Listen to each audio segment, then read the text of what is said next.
Oh, the mix is kinda crappy, but that album's really snappy.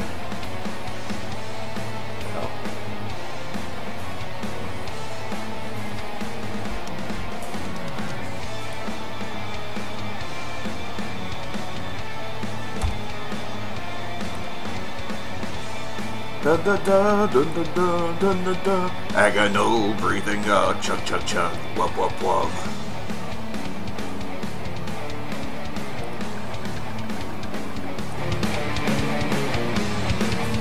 Up, how goes it?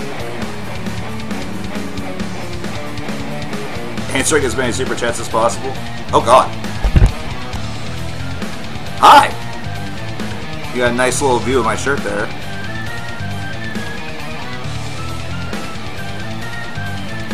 I'll get the focus taken care of, and we're good. Hello! Trash Talk or Shy Hello. I've listened to some Shy. I have not listened to any Trash Talk. Stuff's pretty decent. I can't really complain. So, how's it going, everybody? It has been an interesting couple of days. Awesome that we had a big-time blowout whenever it came to the electric on Monday. So what ended up happening there was whoever fucking designed the electric map for this house and for these apartments, should I say? Because it was this. Let me give you a little history of this place. Let me give you a little bit of history. This building. It looks exactly like just a regular standard home that was built in, like, I don't know, the 20s or the 30s, like a long ass time ago. But it has a flat roof. Because originally what it was used for, whenever Gabriel Brothers, the kind of like discount thrift shop slash like overstock business, whenever they got their start actually right here in my town. Their first store was here in Uniontown. And the overflow lot, which is like right across the alley from my apartment, that was where the original building was. And this building here was actually like a warehouse type thing where they were able to keep a lot of overstock and store a lot of the different things that they would then take over to the main store.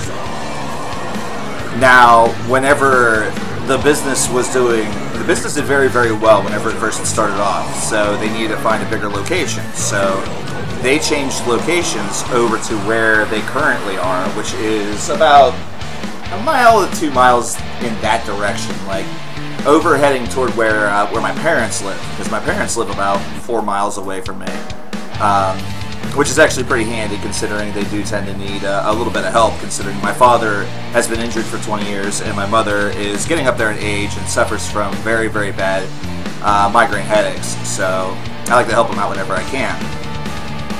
You might wonder, when do I have the fucking time? Fortunately, my parents are also extremely, what's the word I'm looking for? It's the same thing I am, stubborn. We're a very stubborn and self-sufficient family. We like our independence. But anyway, that has nothing to do with it. So anyhow.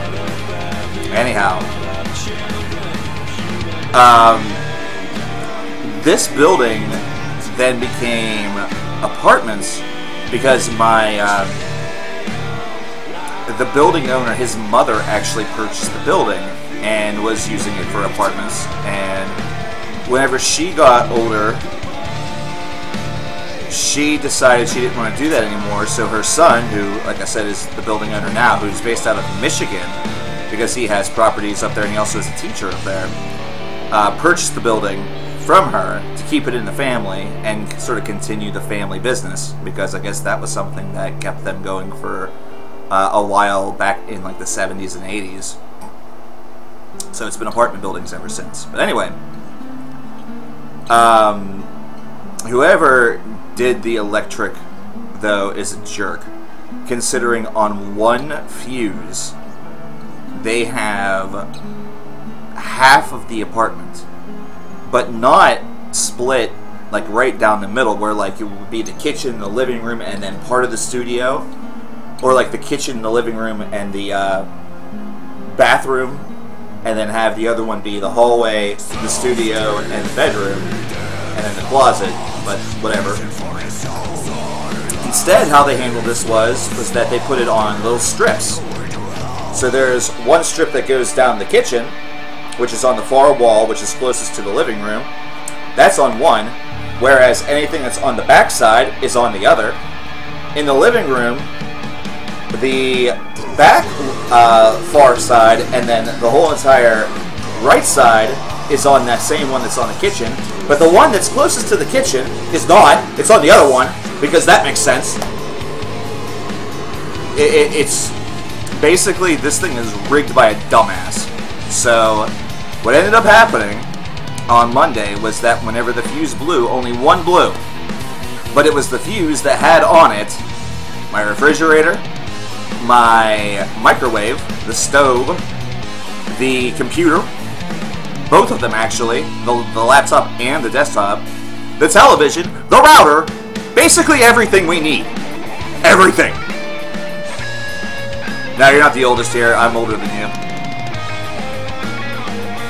I'm probably, at the moment, the oldest person here until, like, I don't know. Until either Andy, or, no, not Andy. Until, like, Lurch shows up, or, Iron Bassist. The Birthday Massacre, happy birthday for Static. Couldn't resist. I need to do the conversion real quick, and I also need to plug my damn phone in, because, now that right there, what you're hearing right now, that's like straight up, I want to be Michael Acker feed. Long story short, whoever designed the electric in this house is an asshole. And there's no real way for me to, like, adjust that as well. Like, the whole entire thing is just fugly. It really is. Like, I hate to use a word that's, like, so 90s, but the whole entire thing is, like, super duper fugly. And I don't like the way in which they rig that, but unfortunately, there's nothing I can do to fix that, considering that was made, like, 100 years ago. What was the electrical issue? It was a fuse that blew. I had a bad fuse blow on Monday, and all of the fuse boxes are down in a part in the basement that I don't have access to, so I absolutely have to call my landlord in those situations, and then have to wait for him and blah blah blah. So I have no choice but to be sort of at the mercy at when and if he comes. Fortunately enough, he did come relatively. He came within like an hour or so of me making him aware of things. But at that point in time, then it was us trying to negotiate. First of all, we had to negotiate which box is mine, because we'd never have to actually do this. This is the first time we've had to fuck with the fuse box since, well, okay, I shouldn't say that. We had to fuck with the fuse box because of the hurricane that went through back in September. The wind knocked out the power for a little bit, and Faith had to go down there, and fortunately, she was able to get in. Like, he had forgotten to lock the door to the main room there, so she was able to get in without having to call him. Lucky bitch. I was kind of hoping that's all I was going to have to do on Monday. That way we could get back to streaming, but no such luck. But that's only like the third time that we've had to get down there, and the last time we did was back in like 2015. I want to say 2012. We weren't even living here in 2012. Happy birthday! By the Birthday Massacre. Water Blanc, does yours go to number 1 or number 2? You have to remind me.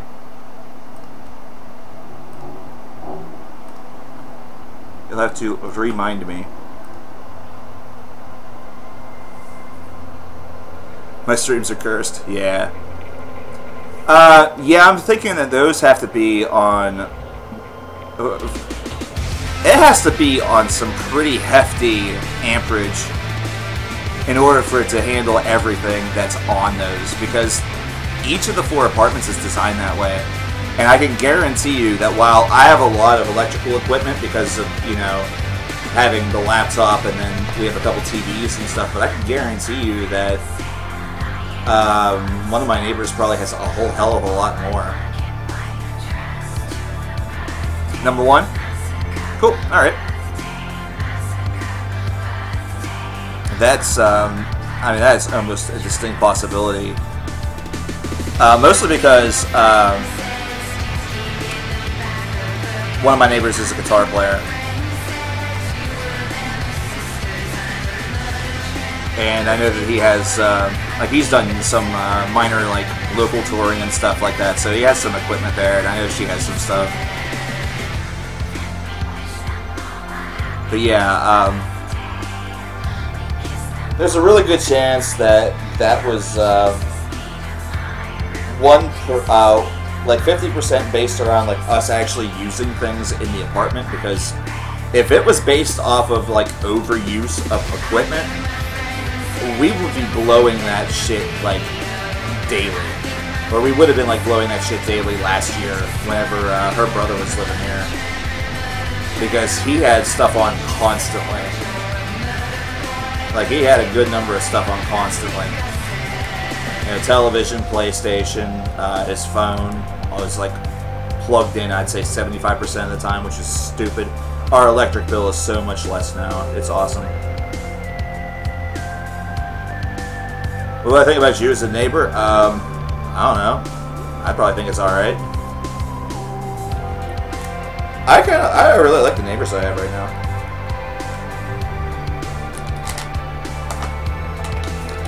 Right now, the only problems I have with any of my neighbors is that the guy next door was supposed to bring in the outside cat for the winter this past weekend, and he still hasn't fucking done it.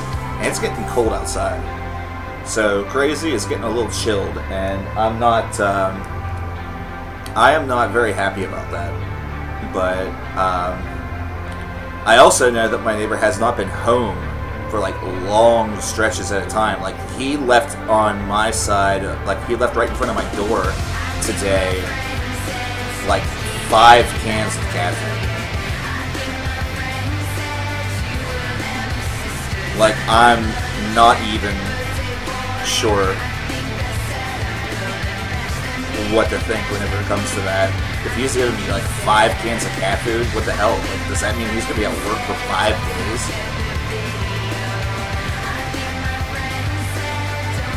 Like, that's what scares me. What scares me is that he wants to bring Crazy in, but doesn't think it's fair because he's not gonna be home for 3 days.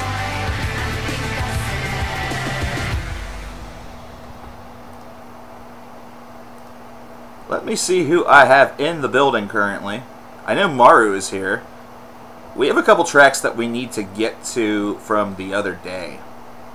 These are songs, most of them are actually songs from Akon, who is not in the building, obviously. But we have Stamina with Guy and Lapsy coming up next. This was recommended, or this was requested, should I say, back on Monday before the Power Blue. So we obviously want to get to those songs before anything else. So Guy and Lapsy is going to be up next from Stamina. And then, of course, if we see Akon in the building, we'll have a couple of tracks to play, considering he was going ham on Monday to start off the stream. Probably would have been a pretty big day, but the Fates had other plans.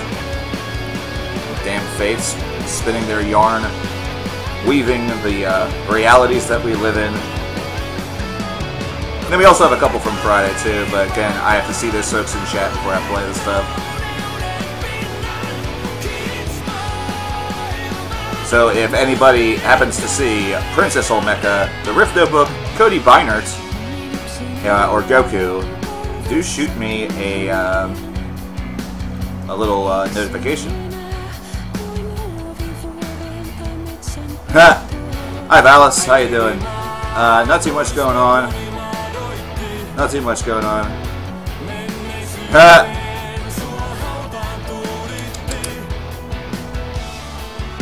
Watching streams naked. It's a great pastime, actually.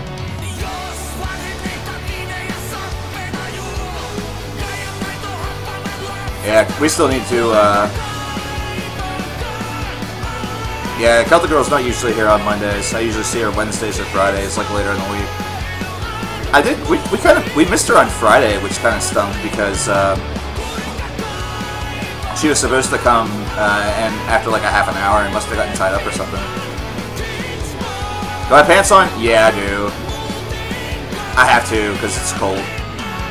Well, actually, in here, I actually have the air on a little bit. I have the AC on just a scotch because our heat has two settings. Our heat's two settings are I'm not on or you're in a furnace or like an oven. So right now it's kind of like closer to you're in a furnace. So I have a little bit of the AC rolling. So if you hear that in the background, bam. There you go.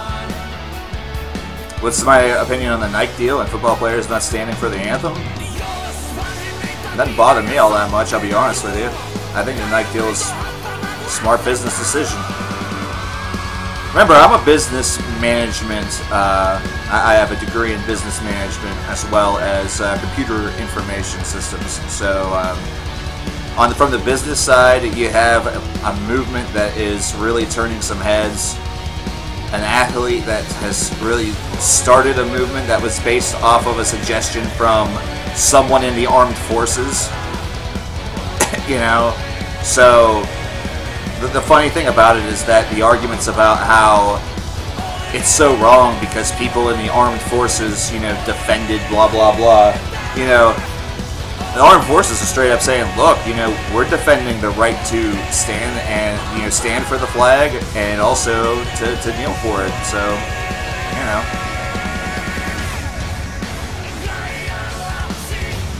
Here's my thing, though. The people who are criticizing people who are not standing for the flag, I feel, and this might be a radical, this might be like a radical stance on it, but those folks aren't standing in their living rooms whenever they're listening, like they're watching the national anthem being played during either a football game, which they usually don't televise. Really the only time I ever see that is like during a NASCAR race. You know, I don't see people stand, you know, people aren't in their living room standing and saluting the flag, you know. I personally, I'm just of the notion that if you're just sitting on your ass whenever that's happening, whenever someone's singing the national anthem or whatever, and then you criticize somebody else, I know that you're not in the presence of it, but if you're going to make such a bold argument, I think that it would really help your case if you did something like that, you know? Just helps you out just a little bit as far as the argument, for the argument's sake. But for me personally, it's whatever. It's whatever. I think that everything in 2018 is taken to extremes, and that's one of the bigger problems that we're facing as a culture at this particular point in history. Is that things are taken to extremes, and they're also all reacted to with extreme reaction. So I don't see a lot of meaningful dialogue. Like, I really think that there should be more of a meaningful dialogue about things as opposed to what we actually get. You know, I always say I'd rather have a dialogue than a diatribe. Like you and I, we're having a discussion right now. We're not getting, you know, we're not getting mad at one another. We're not immediately saying, well, I'm going to unfriend you because you don't feel the way I do. You know, we're just having a pretty, you know, we're just having a civil discussion about an issue. And we might be on opposite sides of the fence with that issue. And I think that's okay. I still think you're a great person. I'm very happy that you're here. I hope that you will stay. You know, we're brothers in music, and that's kind of what matters. I heard the new Shinedown. I was not a very big fan of it. I was pretty disappointed. New videos are going to hopefully be in the process of getting shot tomorrow. I had a doctor's appointment I had to attend to yesterday, and then I was on 2 jobs. So I was, by the time I got home, I was spent. So I ended up spending a portion of last afternoon / evening Um, I was napping.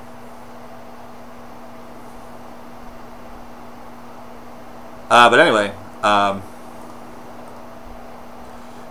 new videos are going to hopefully be shot tomorrow. I have a couple I need to edit, so I do have some that have been shot already that just need editing. But most of those are not like album reviews. Those are rank-em-alls or top 10 lists. So right at the moment, let's see what we can get. Let's see what we can get going here. What else have I been listening to as of late? Let's go and dig into the old watch history. This is always a fun thing to do.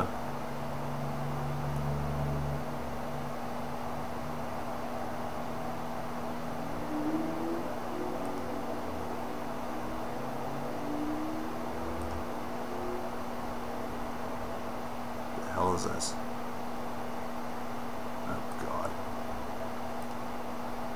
Like right there, like the ad that came up for what I'm going to play now was something about like identification and this and that, and I'm just, it's not that I'm tired of all of this, it's just that I'm tired of extreme reactions whenever it comes to everything. It's getting to be a little bit ridiculous because we are seeing these extreme reactions, but there's nothing, like there's very little that's actually being done that seems to be, I guess, helpful for everybody, or at least brings people together. Everything seems to just further divide, and I don't like that. I don't like that. You know, I'm not really an isolationist. You know, I'm not somebody who aims to isolate himself. I used to love talking to every customer that came into the music store. Because, first of all, whenever you're in business management, one of the first things that you learn is that if you have customers that become more than just regulars, they also kind of become like work friends, like folks that you, whenever you see them, you can have a conversation with them and say, you know, how's the wife, how's the kids, you know, how's your girlfriend, what's going on with you, how's work. You know, it tends to be something where you can kind of diffuse any situation that might come up, but also it was just kind of fun. It was like a fun thing to do, and I don't think that that would be very possible these days. I feel like everyone's on such edge. Like, it's, whenever I have conversations with like cashiers or people that are working, I'm kind of surprised these days. Here's Cold by Omnium Gatherum. This is off of their new album, The Burning Cold, which was... Wow. I just watched an ad. Thank you very much. Hate you, YouTube. This is Cold from Omnium Gatherum off of The Burning Cold. Pretty decent album, I gotta say. Definitely... Omnium Gatherum is kind of the band that right now, whenever you compare them to the contemporaries that they're oftentimes mentioned with, like Insomnium and Swallow the Sun, they always feel like a distant third place. But The Burning Cold was kind of low-key, a very good album, one that didn't get a ton of attention, but one that certainly should be talked about.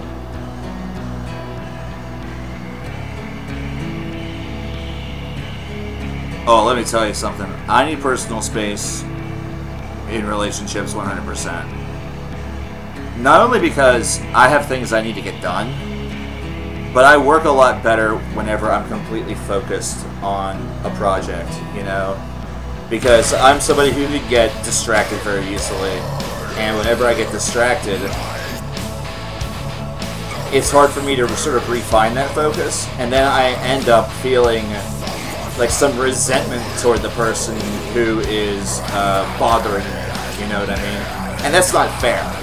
That isn't fair at all, because it's not their fault. I made a decision to be distracted. So it's better off that if I'm working on something that I just sit right in front of it and just nail it out, you know, get it done.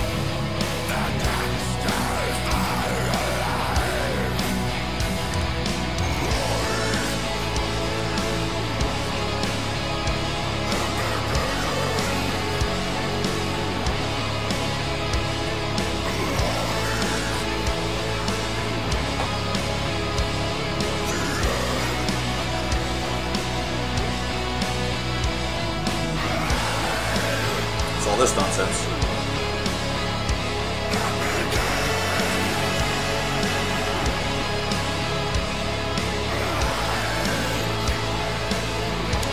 Somebody on Discord linked me to bloodmusic.com, which was really, really awesome for me because they were offering the second pressing, CD pressing of the brand new, or not the brand new, but the last Muddle in the Well album. And it is the only one that I do not have a copy of. Part the Second. So Part the Second is now going to be in my possession, and I just got an email that's saying that if it's available, which it was whenever I bought it, you know, it wasn't out of stock, it means it should be shipping within the next 72 hours. So I will have that next week, thank God. I will have that next week. Woohoo! Early Wasp is pretty good.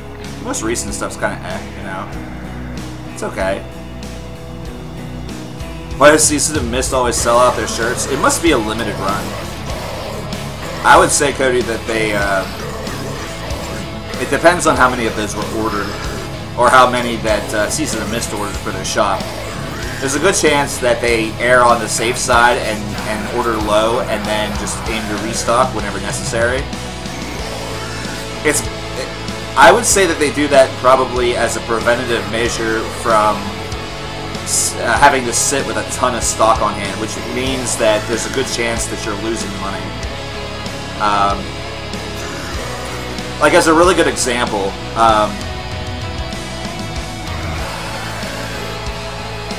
like, let me give you a good little example here.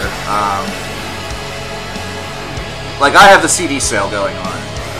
This isn't going to be like exact, because I don't have like a like I don't have the prices that I paid for the albums or anything on there, you know. But I look at my total. Like, I look at my totals. So how much I should net from this? Because, like I said, I track everything because I'm absurd. But whenever I look at this, if I take a look at how many I've sold, which I've sold like 2/3 of the albums. I started off at 313. I've sold 211 of them, so there's 102 of them left. What that means is that I still have an active stock of 102, which means I still have a certain amount, which in this case it says it's $419 that is out there on the table, you know. So the average price of the stuff that's still left is $4. Now, let's say, for example, that I spent, like, my start total is like the maximum that I could make off of them, which is like $1,300. But let's say that I spent, as an example, let's say I spent $1,000 on those albums to keep them, you know, to bring them into stock. So I'd be looking to make like a $318 profit off of it. We're just going to pop on Kaladin Brood while we talk a little bit. What that would mean is that if I've only made like $900, then I still have a net loss on my investment. I still have a net loss on my investment in those items of $100. So I need to sell $100 worth of merchandise just to break even from that purchase, from the purchase of those items. So you see, that's kind of how, with stores and everything like that, they design they sort of design the way in which their stock is priced, or how their business model is, not so much because they can offer the best prices, but they have to do it so they can still remain somewhat profitable, or else the business will fail.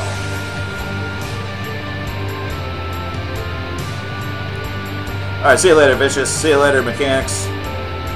I know that the whole like business talk can be a little bit boring, and it sounds like it's a bit of a rip. But the thing of it is that you have to remember that as a business owner, especially in America, if you have an actual storefront business, you're already in the hole before you even open your doors. You're in the hole before you open the doors. And really, there is an old adage that you need to be okay with the fact that you will probably not see the green or the black. You know, you will not see a return, a profit in your first 5 years. You know? So there's a very, very good chance you will not turn a profit for a couple of years.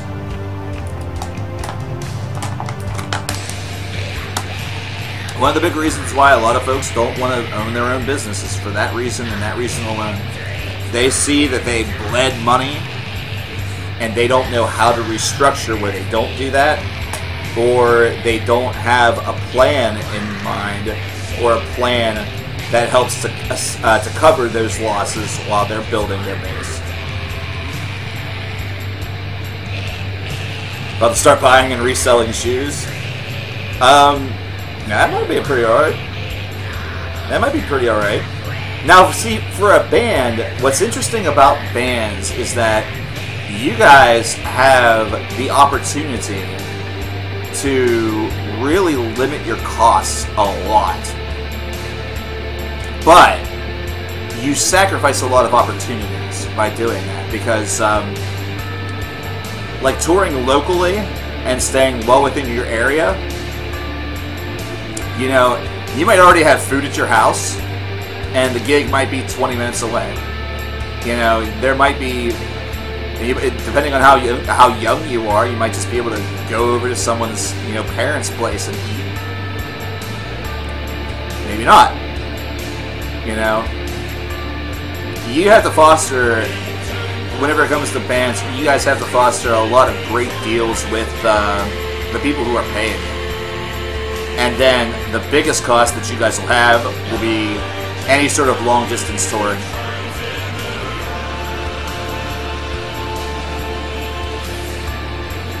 Like, that's the thing that really is the hardest thing to deal with. Eve of Tartarus. How you doing? Tartarus, eh? Very interesting. Very, very interesting. Knew somebody who was in a band called Tartarus for a while. So I find that kind of curious. I was actually thinking about her a little earlier this afternoon, wondering how she's been doing.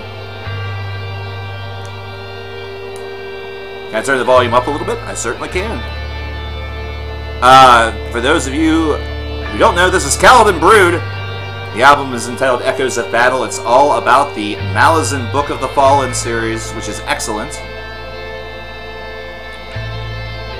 And we are supposedly going to potentially get a new Kaladin Brood album in 2019. Can I tell you a little bit more about OAR? The OAR is the Organization for Autism Research. It's based out of San Diego, California, and their goal is to gain, you know, raise money in order to put that toward research, put that toward cures and solutions for those that have autism. But one of the biggest things that I liked from what I read was education and getting good information out there to the public. And I also like it because it's not Autism Speaks. Because, yeah, I saw what happened with Autism Speaks a couple years back, and even looking, I go on a thing called Charity Navigator to look up different places, and even like their score on Charity Navigator was still poor. And that's, you know, it's been a couple years since that Autism Speaks like big deal happened. Mittens the cat. Yeah, he was actually in here a little bit earlier, but he usually is kind of like meh whenever I stream.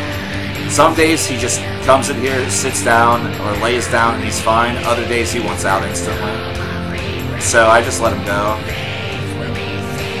So he's probably out in the living room right now, probably sleeping. This is the time where most of them sleep. That's why a lot of times you don't see them on stream. Like, even whenever I have the studio door wide open, a lot of them don't even like venture in here because they're asleep. Does Missy Can live with me? Oh yeah. Oh man, dude, we've lived together for a long time. We've lived together since 2012. So it's been about 6 years. We've lived together for a long time. It's an alright arrangement, I guess. This is the first year I would say that we've truly, like, lived together. Because for most of that 6-year period, we've always had somebody else living with us. We had one of our mutual friends live with us for a couple of months whenever we first moved in together back in 2012. Like, that was late 2012 going into 2013. She lived with us until, I want to say, like February or March of 2013. And then her brother came to live with us July of 2013. And he lived with us until New Year's Day this year. And that nearly had a lot of damaging effects. What way will this charity be a profit for autistic individuals? Well, I would say that the profit would come in the fact that it would go toward research and hopefully some great things from that department. And then also the hope, and it's just, I was mentioning this to somebody yesterday, it's a shame that we have to even consider this, but getting good education out there to people is really critical. Getting good education out there is super critical. Especially because, remember, we did this because of Halloween. Halloween, you traditionally think of kids and families that, you know, are just learning about this for the first time, or, you know, trying to deal with it from a very young age. Sometimes they're not too sure what to do. So, you know, they need solutions. They need help. You know, they need somebody that's going to be a great ambassador and advocate for them, and potentially also get them something that will maybe help communication a little bit better. You know, maybe help with the communication. Maybe help to. I think the most important part is to ensure that all of these kids and all of these individuals are able to just be part of the society, you know, to have the life that they want, you know, have the opportunities that they want to have. You know, this isn't, you know, it might be a lifetime illness, but it's not a death sentence. It's not something that keeps you from your dreams. It's something, you know, something that keeps you from doing what you want to do. If you're autistic and want to be an astronaut, fuck yeah, dude, go for it. Chemist beyond the door, keep up the inspiring work, CKN, you the man. Waterblanc doesn't like Hell's Headbangers, neither does Mara, because they have ridiculous shipping costs to their area, which is fair. I also know that for me to ship to those areas, it's a little much, but it's okay. I don't mind.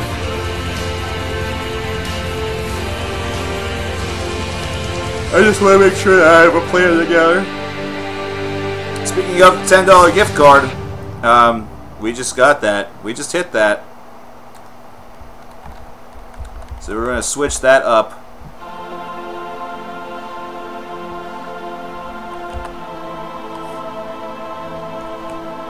To $400, and we're going to change $10 to $50 for number 2.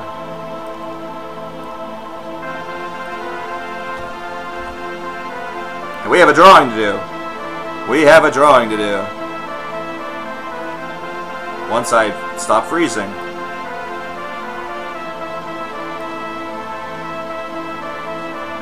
Hello. Where am I at? I don't know. I was stuck in the nether realm there for a second. Oh, you're right next to Hell's Headbangers, really? Dude, that has to be kind of cool. Do they have like an actual storefront that you can go into, like a physical storefront? Or is it just like a warehouse?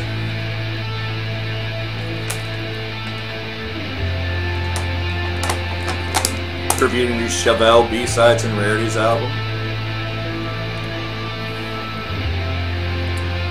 May have to consider that. I've certainly been seeing a lot about it. It's just a warehouse. That's what I thought. I didn't think they did anything with outside of that. So we have some chemists to play, and we have a gift card to give out. So see you later, Kaladin Brood. We love you. We hope that there's a new album by you, because if there isn't, then Brother Nero and myself might cry. And you don't want us to cry. You don't want us to cry. It will look very, very bad. And it'll be very sad.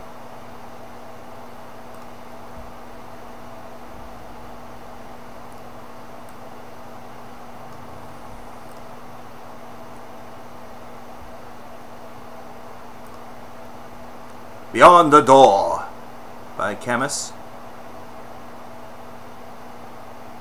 Get this ramped up and ready and rearing to go. Now, entering into the giveaway for this gift card is very, very easy. It is extremely easy to do. All you have to do is communicate and chat. That's all you gotta do. Hell's Headbangers is in Ohio. What part of Ohio? Like near what major city in Ohio? 'Cause I've never looked into that. That also means if I ever order anything from Hell's Headbangers, it should get to me in like 5 seconds. It's in PA.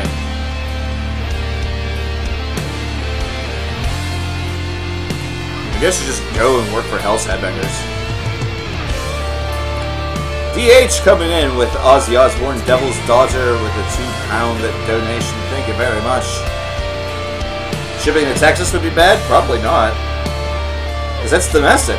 That's domestic shipping. Domestic shipping's not bad at all. So whenever you go like European or international is whenever it tends to get bad. And that's not even Hell's Headbangers' fault. Like, I have the same problem.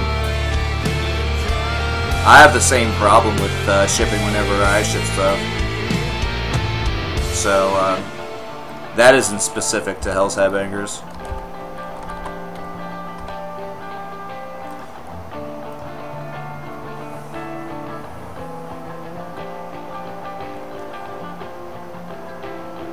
Yeah,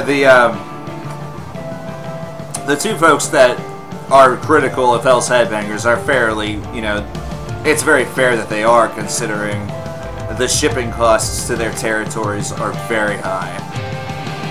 And they're both in the EU and Europe. I don't want to say the EU because I can't confirm that. But they're both in Europe or Scandinavia. So that does tend to make things a little bit hard. But yes, in order for you to get potentially a $10 Hell's Headbangers gift card, all you gotta do is speak in chat. Valley City. Okay, so that's on the western side. So Hell's Headbangers is over on the west side, like closer to Indy. I've been in Indy, but the place where I went a lot was Dayton.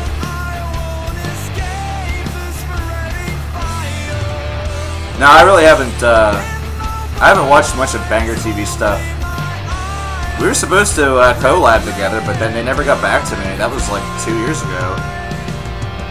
They sent me a message saying that they wanted to collab. I said, "All right, let's do it. Tell me what you had in mind." Never got an email back from them. I think I got jabaited. I got jabotted.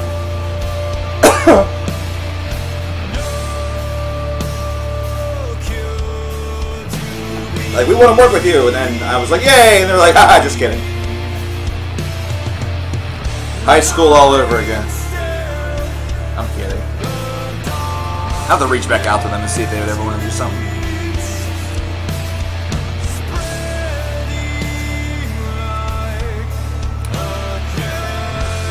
18 people in chat, only 9 people right now eligible for this giveaway. Are you kidding me? Ah, don't worry about it, Scott. I laugh about it. I laugh about it, dude. It's alright. Life is life. So if you're currently in stream and you're watching, all you have to do in order to get entered into potentially win a $10 gift card to Hellsat Bangers is just say something in chat. Oh, wait. I know something I need to do. Whoa! Holy shaboly! What the fudge about another war?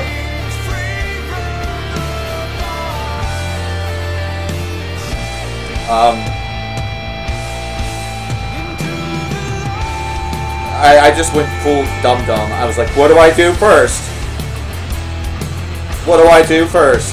Well, I'm going to get in stream first and get myself entered in here.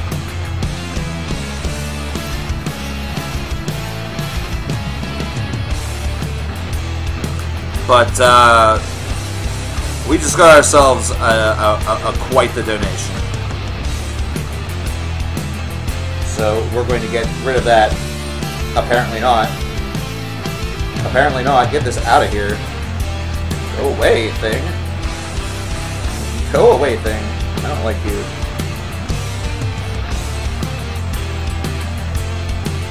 $40 from Demetrios Tassikas. Keep up the great work. Best middle reviewer on the internet. Don't forget us when the new Contrarian comes out in a few months. We need a knowledgeable person reviewing this.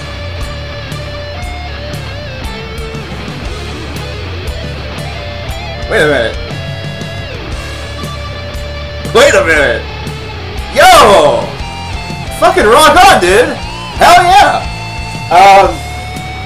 Yeah, we'll definitely have to talk about that album. That album's, dude, the last album was fucking sick. And I'm really stoked to see where you guys go from here. First of all, also, this solo right now.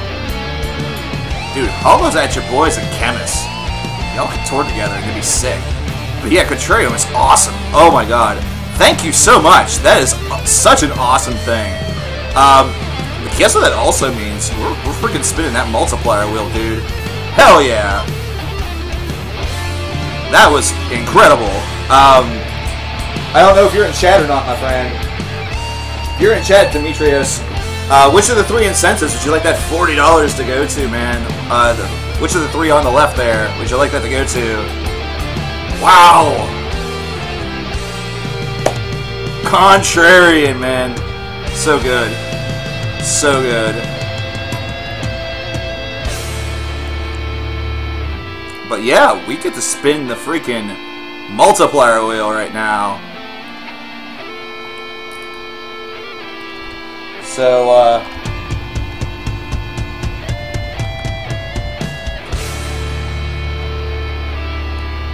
I need to get this.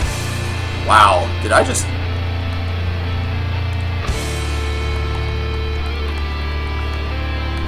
Anyway. So, whenever we spin the multiplier wheel, we have the opportunity for this to, the donated amount to go up, to go down, or for a prize to be won. So, we are going to see what happens with this $40.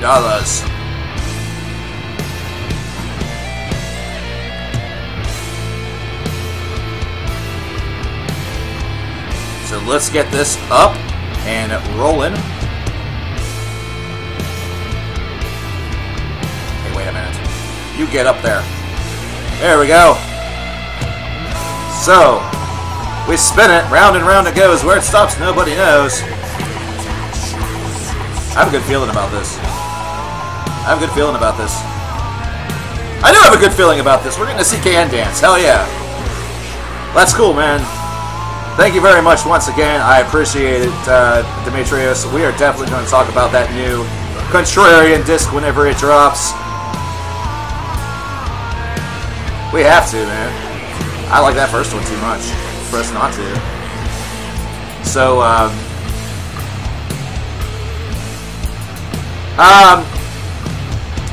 Caleb, you can. I just might not get to it right away. I may not get to it right away. So, just kind of be aware.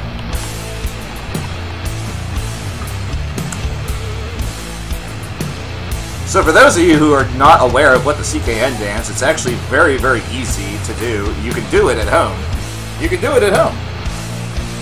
All you have to do is you have to touch your shoulders, you touch your nose, you kiss my ass, and then you fuck your face. Just like that. Very simple. It looks a lot better whenever you sing. You touch your shoulders, you touch your nose, you kiss my ass, and you fuck your face. I know that everybody would love for the CKN dance to be replaced with a striptease.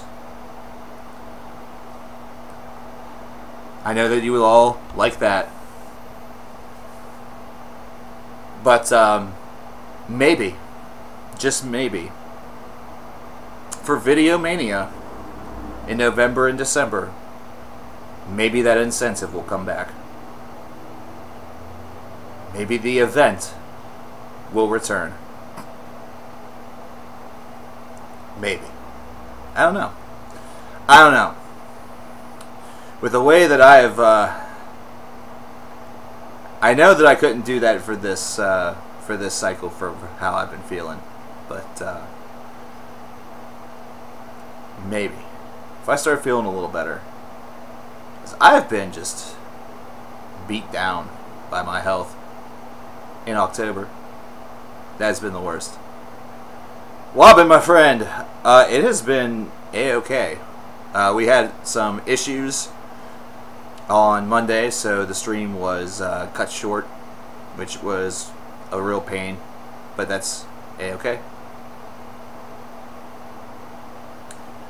I have one problem with that, Caleb, is I really don't like cucumber all that much. At least not like whole cucumber. I like them sliced. So we might have to go with something like a popsicle. Maybe a carrot. Oh, I've had neck, shoulder, and migraine issues all month, ever since the first part of October. Went to the doctor's yesterday. Got some blood work done.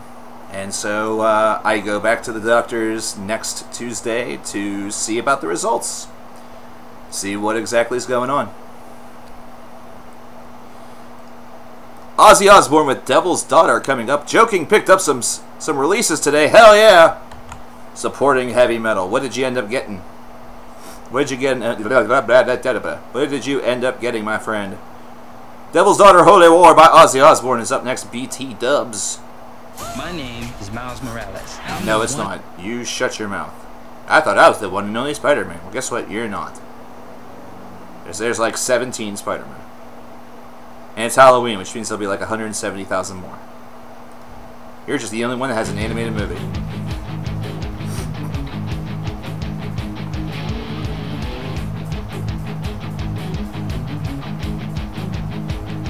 Eat a banana instead. I could actually probably do that, because I will tell you, bananas are very, very good. Cucumbers is just like, that's just one of the vegetables that I don't eat like whole. I have to have it sliced up and like on a salad or something like that. And I will absolutely not eat pickles. I will absolutely not eat pickles. I hate pickles. Like, things that I don't like actively, I don't like pickles, I don't like black olives, or really olives of any variety. I really don't care for tomatoes, like whole tomatoes, all that much. But it's again like one of those foods where if I eat it in conjunction with other things, it's not that bad to me. But I'm just like not gonna grab a tomato and bite into it. Like, that to me is really gross.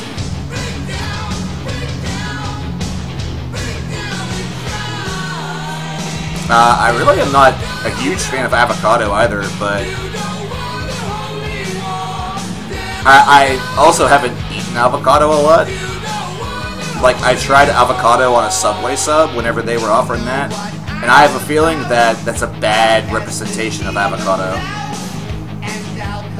because that was just kind of like a pasty spread. Like, it was like they were like putting peanut butter on my sub, and it was all green.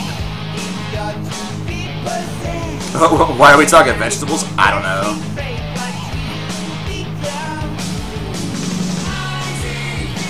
Oh yeah, UK Killing Machine is really hard to find in the US.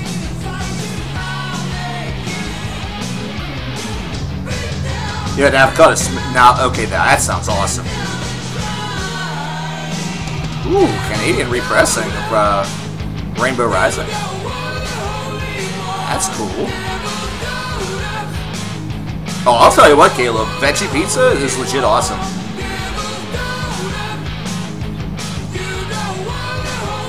Like, I will be legit with you. Veggie pizza is pretty awesome. Death Chain? Name sounds familiar. But I'm thinking as far as actually listening. No, I don't think so. Name an album of theirs. That might trigger a memory.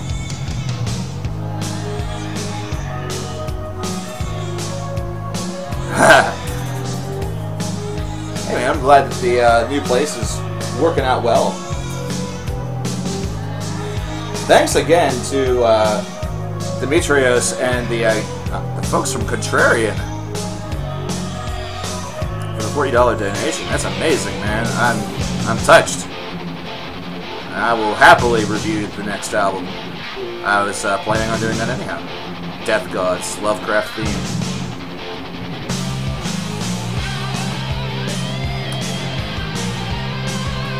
No, I don't think I have.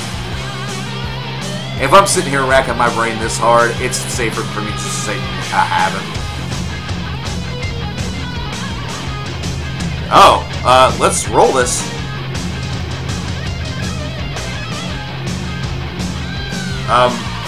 Fear GM. Hello. Are you here? Fear GM, are you in the building?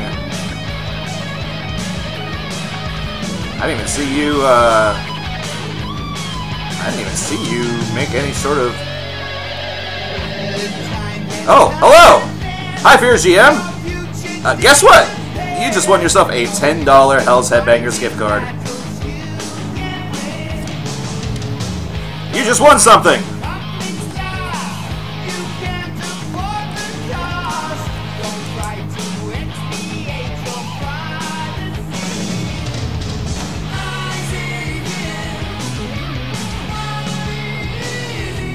Yeah, you're kind of a quiet one. Fear GM, what I will need you to do, are you a member of the CKN Facebook page, or do you follow me on Instagram or Twitter, my friend? Because if you don't, you should, because I need you to send me a message on one of those with your name, first and last name, and your email address, so I can get that to you. And also, where are you based, Fear GM? Are you here in the States, or are you in Europe? Are you in South America? Are you in Iceland? Are you in Antarctica? Do you live in a pineapple under the sea? Because, listen, if you do that, I'm pretty sure Hell's Headbangers does deliver that. I think they just drop it over the ocean in like a waterproof sack.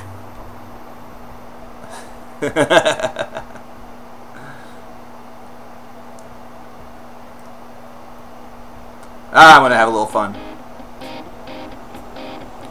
Actually, in South America. Brazil, to be exact. Okay, well. That's fine. Shipping might be a little expensive, so the $10 gift card may not cover it if you do decide to get something from Hell's Headbangers, just as a forewarning. But it is $10 worth of credit that you can use toward an order on Hell's Headbangers. I'm not sure if you've ever heard of them or used them in the past. They have a lot of great underground heavy metal. They are based here in the States, though, which is why the shipping would be a little expensive. Did you want to accept this? Did you want to accept the prize, or did you want to re-roll it to somebody else?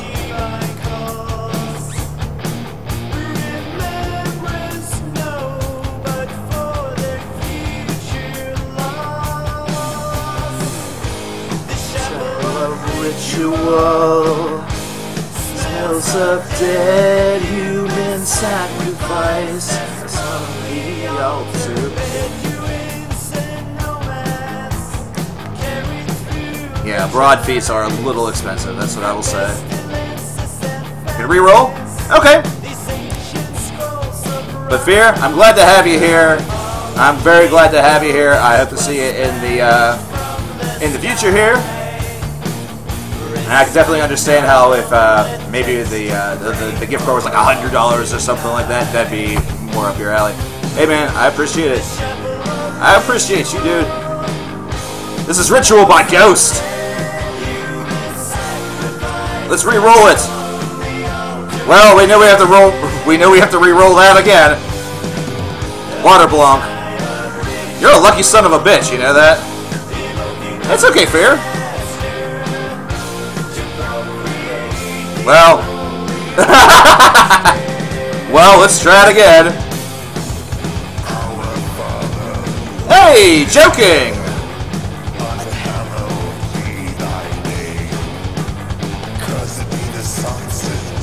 Joking! Same situation, my friend.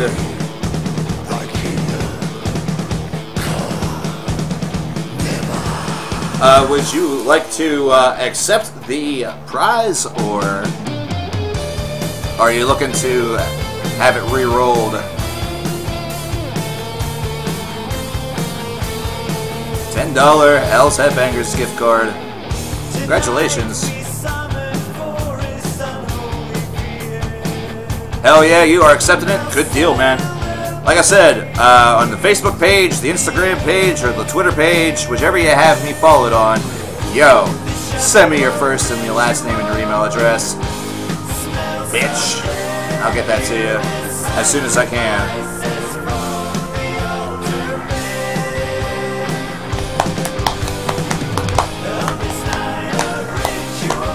I think what I'm going to have to do is for those of you who are...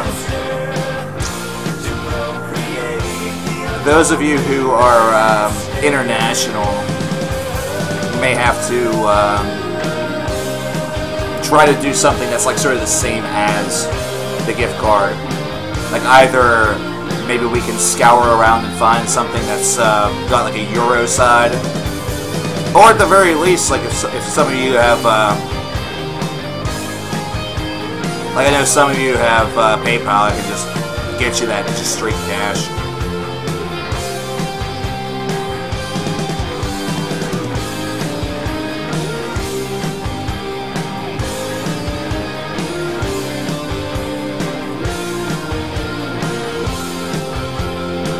Water Blanc, appealing to my trans-techno side. Appealing to my trans-techno side, knows that I love Scooter, faster, harder Scooter. €229 going toward number one for Fire by Scooter. I love Scooter. Scooter's just great. One of my favorites.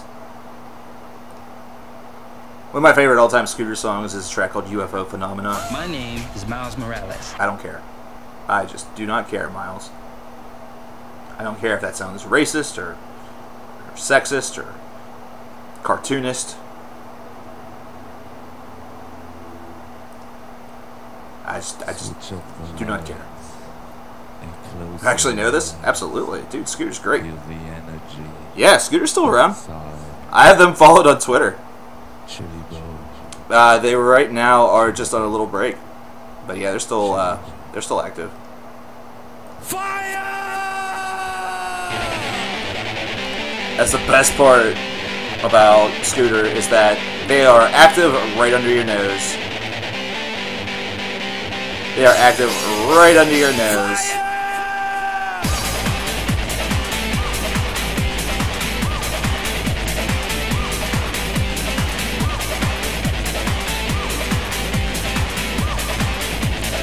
You named your daughter Scooter? Hell yeah!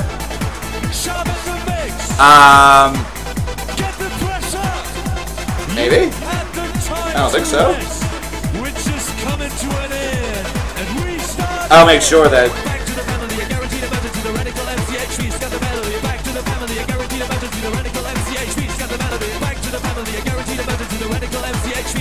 Just sent you a message over there on Twitter, my boy. 1,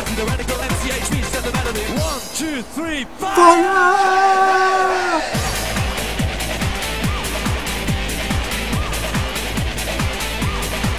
Got to go buy some glow sticks.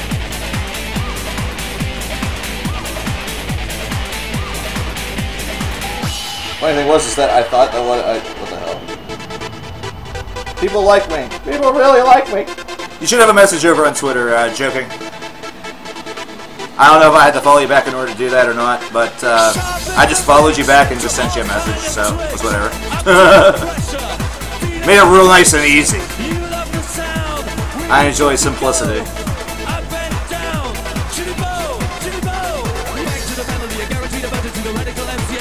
Oh boy.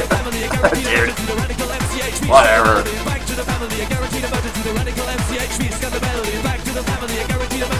Let Ticketmaster have their fun, you know. Who cares? As long as you can get to the tickets in order to buy them. That's all that really matters. Let me tell you, Ghost is awesome live. Snowball-X! Oh my gosh. Dude. You're going deep in the German underground with that right there. At least whenever it comes to worldwide recognition. Lynx Rex did not make it to America.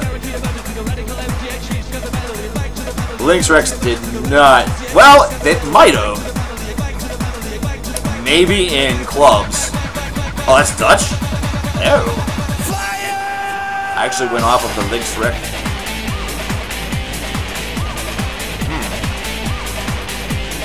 Oh, as a reminder, everybody. Bad Song Stream is on Friday. Our next stream is Bad Song Streams 2. Badder songs are streamier.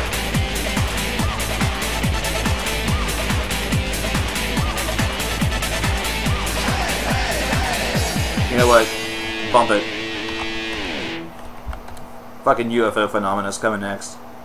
It's been a slow queue day, so we are just gonna have some fun. This is from an album of Scooters called The Ultimate Oral Orgasm, which is honestly one of my favorite, if not my favorite, Scooter albums. And then we'll get to some Snowbulicus. I am saying that completely wrong, and I know it. Lynx Rex. Saying that wrong too. Happy hardcore, though. I mean, come on. Who doesn't like happy hardcore? And the answer with that question will probably be like everybody, but whatever. Do I care? No. Do I honestly give a shit? No! You know why? Because happy hardcore is fun. We played Skrillex in this chat after all. We have done that before, and I would probably do it again. 4.5 down. 5.5 pounds. Okay, thank you, joking. I will get to that. I will get to that in time. Andrew. Got a bunch of guys about to turn blue. We're breathing again. Thanks a lot. Andrew. You're on as yourself, and not as interesting. I don't know if you want to be on as like your personal YouTube or Google or whatever, or if you want to be on the TRN name. Interesting. Okay, well, whatever. Hey, Robin, you have some good one, dude. Enjoy yourself. Get some good rest, my friend.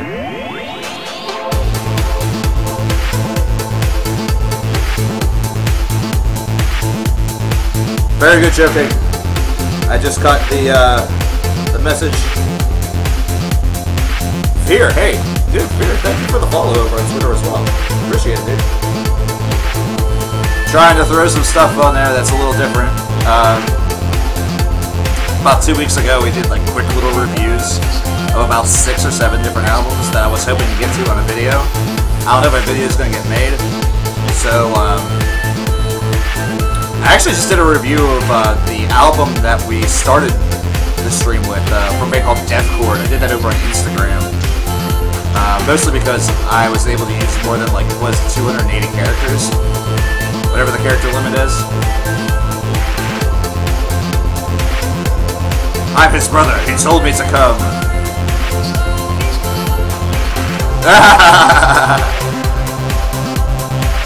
What did you walk into?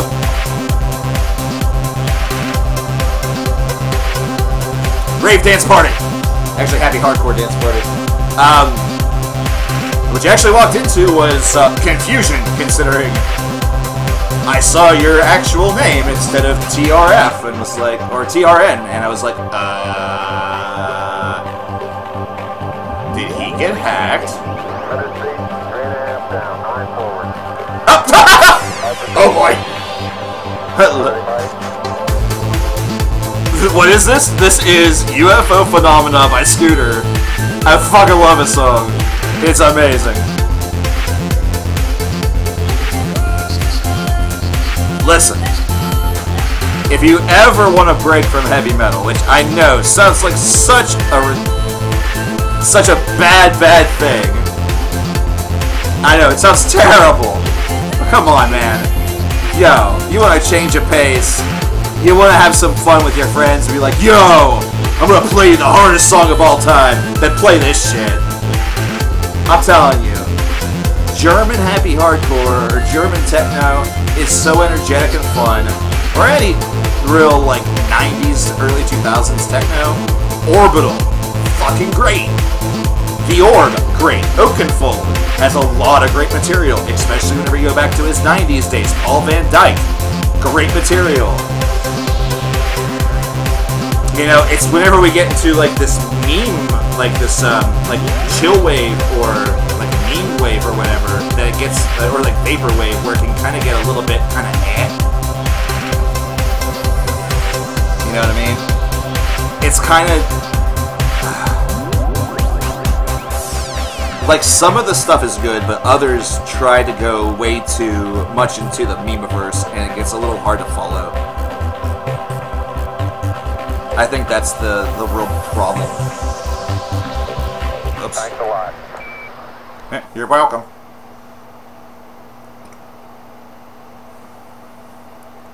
This is going to be amazing. 8.6 million views. Praise Jeebus. Praise Jeebus and his disciples. And his disciples. Like, I'm just looking right over here at the next recommended song, which is a track called Rainbow in the Sky by DJ Paul Elstak. And I kind of want to find out what it is.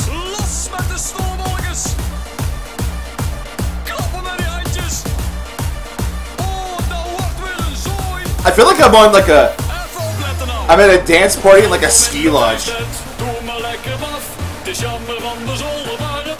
This is great. I love it. Hector Martinez, $2 for Passive by Perfect Circle. Rip Nipple coming in with $2. Terror Bird by Bettany.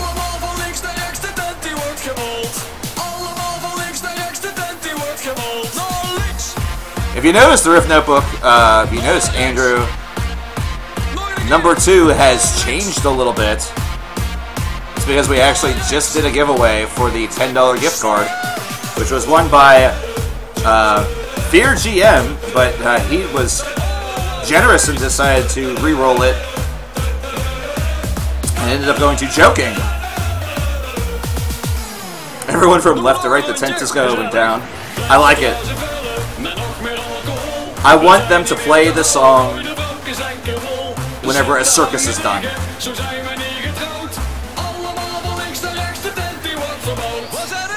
This is awesome. This is really prevalent in Dutch culture. I think I would enjoy this for like a couple days, and then it would start to get irritating.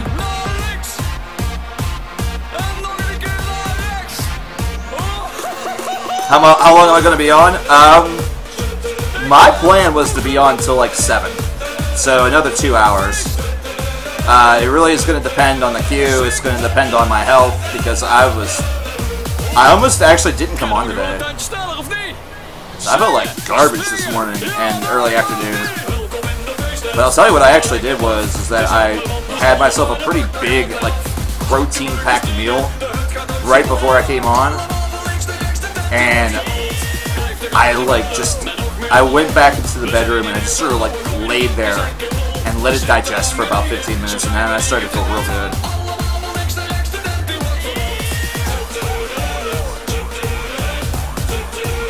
Rip Notebook wants to hear some Leprous. Hell yeah, dude.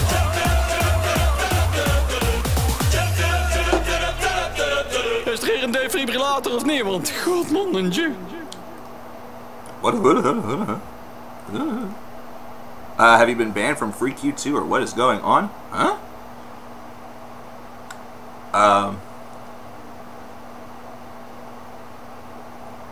It's hellsheadbangers.com, I believe. If I remember correctly. I can actually get off a Nightbot here and, yeah, it's...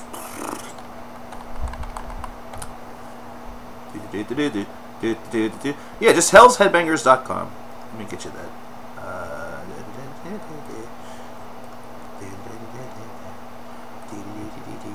Boop.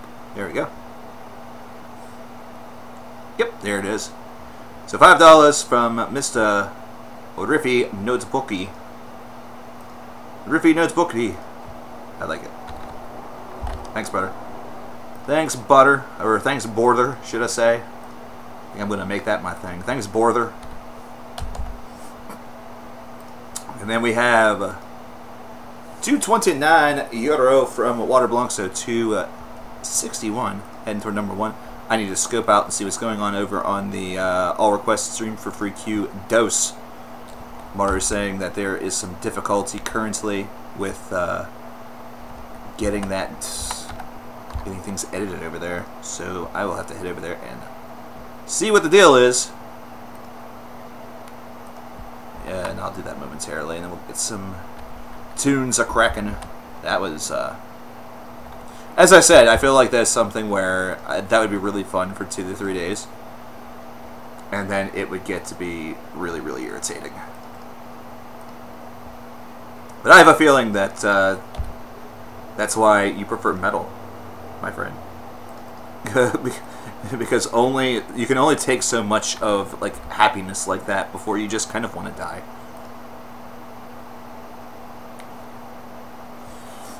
Hey, how's it going, Paradise Pythons? How you doing, man? How you doing, man? Hey, I know actually there's a track from that we need to play that the Riff Notebook had requested a while ago. All the way back on Friday. We have Earshot with Wait. So we're going to get to that first, before anything. Because, man, I really hope that Cody comes, simply because... Cody Beinert, I know that you're here, Mr. Cody Kennedy. Because I still just want to know what this band's called I Like Trains, that he requested on Friday. I wonder what this sound like. And I'm keeping myself virgin until he's there. Until he's here, you know. So Wait by Earshot's going to be first up. Enough with mouthwash that burn. Yeah, shut the hell up. Talking about mouthwash while you're wearing something that looks like you're trying out for, like, I don't know, basic white bitch Baywatch.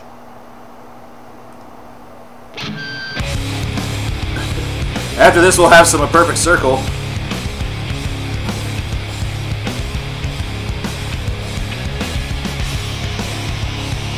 Because you only listen to Brain New. If I had to choose between Close to the Edge or 2112, I would choose Close to the Edge 10 times out of 10. And I'm a really big Rush fan, so that tells you how closely I feel to Close to the Edge. I love that song. I love that entire 3-track album. I own that album in, I think, 3 different formats. I own that on vinyl, I own that on CD, and I believe I even have an old 8-track of it. It's like an 8-track or a cassette. I'd have to look through my box of fun. No, this is Earshot. But at the same time, I also have 2112 on cassette tape and CD and vinyl. Like, I own both of them 3 ways. It's just that if I was forced to decide between the two of them, I like Close to the Edge more than I like 2112.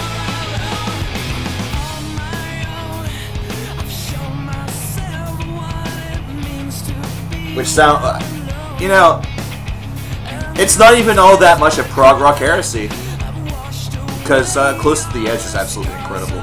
It's so good.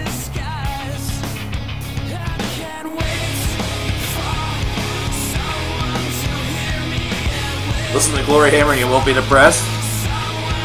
You know, that's true.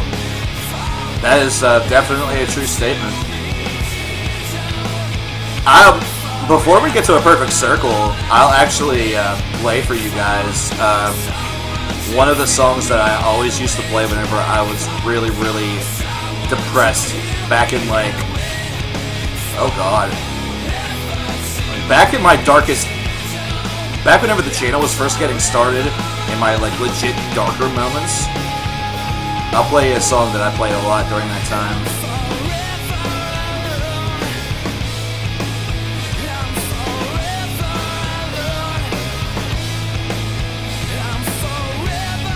You just had the scooter on YouTube? Hell yeah, dude. Oh man, I'll tell you, man, considering I like heavy metal, I like alternative rock, so like I'm still obsessed with Teenage Wrist. But then I also love, you know, listening to a little bit of that house and like happy hardcore, techno, trance, you know, whatever. I like listening to that. I take breaks from it all the time. You know, that's the fun part, is I take breaks from it all the time. Like if I ever don't know what I want to listen to, I just throw on stuff from the 80s. Like I throw on Tears for Fears or Duran Duran, or you know, maybe something from Talking Heads, Nick Kershaw, Depeche Mode. Like, that's my go-to stuff. Like, Take On Me is the easiest thing for me to just put on and click play, because I love Take On Me. It's just such a good song. But anyway, this would probably work for nobody else, but this worked for me. And it still works for me. Anytime I'm depressed, and like from the moment that this happened, like from the moment that this song came out, I knew that I was going to have a very, very special connection to it. Off of Under Saturn Retrograde from 2011, this is Forgotten Tomb with the Reject Existence. I fucking love this song. This is my like transmit depression into just rage song.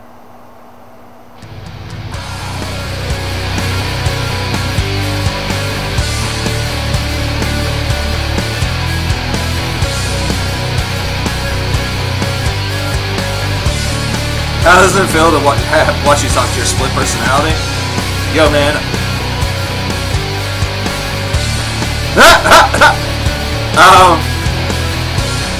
Alright, brother. That's cool. If that's... Listen, I don't want to get you into trouble or anything like that, my dude. So, we will do a reroll on that. No problem, man. Let me get up, once again. At the very least, we're following each other on Twitter now. So there was still a net gain.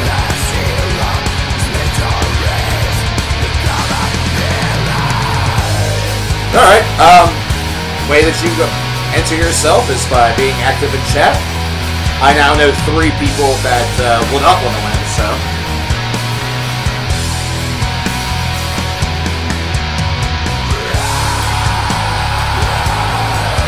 Before this, there was another Forgotten Tomb song that actually really helped me whenever I was down. It was Blood and Concrete.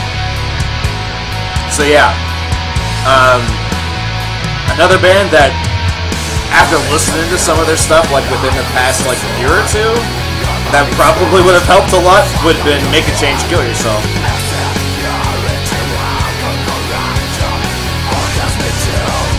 Hey, I don't want you in trouble either, dude.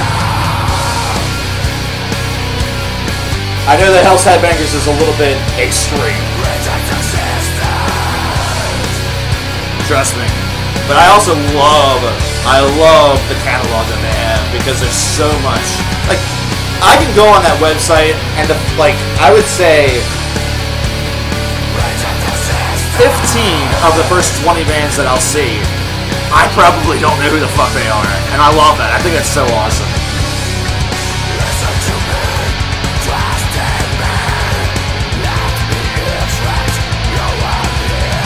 Honestly, my parents would probably love it if I listened to anything aside from metal, but they knew not to fucking fight it.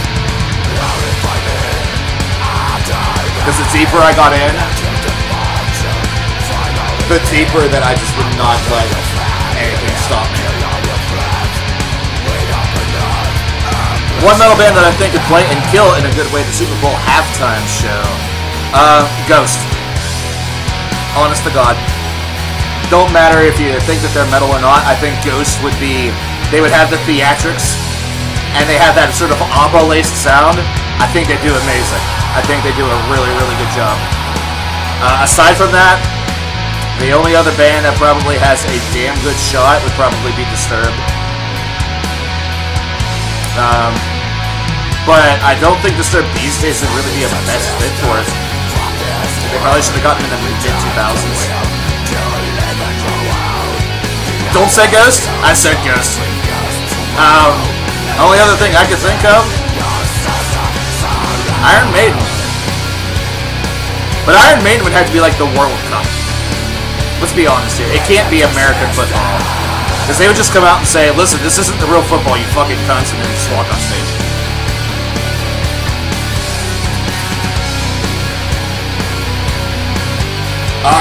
Joking. Understandable, my friend. Understandable. My mother, very, very Christian. My father as well, really. And I was Roman Catholic for 18 years of my life. To say that I still am would be a lie, but to say that I'm not would be a lie. I'm kind of an embracer of everything. You know? So, I could talk with you about Christianity and Catholicism very, very easily. But at the same time, I could also talk to you about the dark arts, or I could talk to you about some basics of Buddhism, or whatever. Nope, this is Forgotten Tomb.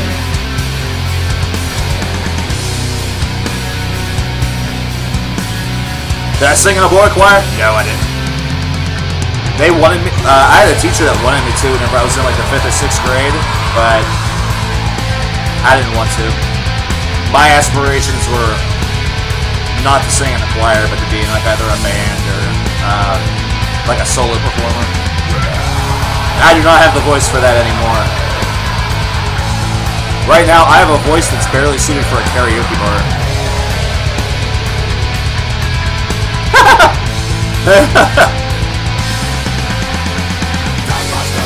We gave you cow decapitation. Too much of an agenda.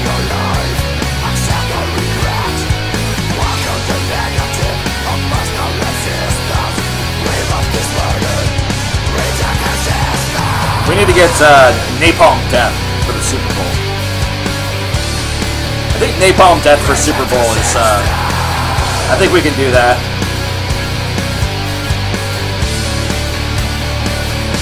I can totally see them like joking and saying like, this is our most popular song, and then they play You Suffer. Like there's like 15 metal fans that are in attendance, and after they play You Suffer, they just go, yeah, play it again!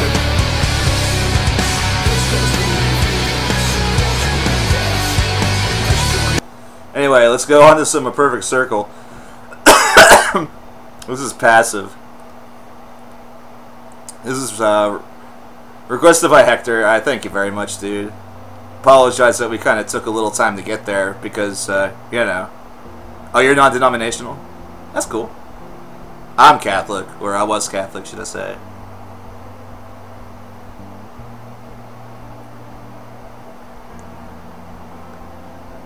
If the one thing about Forgotten Tomb is that as they've moved on, with the exception of their last album, they got a lot more melodic black metal with their sound. But if you listen to like Springtime Depression or like their earliest albums, you'll get a lot more like suicidal black metal from it, or like depressive black metal, because that's what they were originally, and they kind of like gravitated away from it.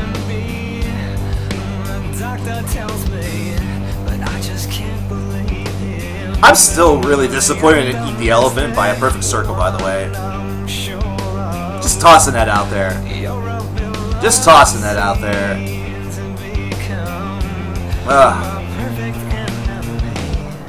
Like, and I think the problem is that I wanted that album to be like a 28 out of 30, and it only ended up being like an 18. Wait, what?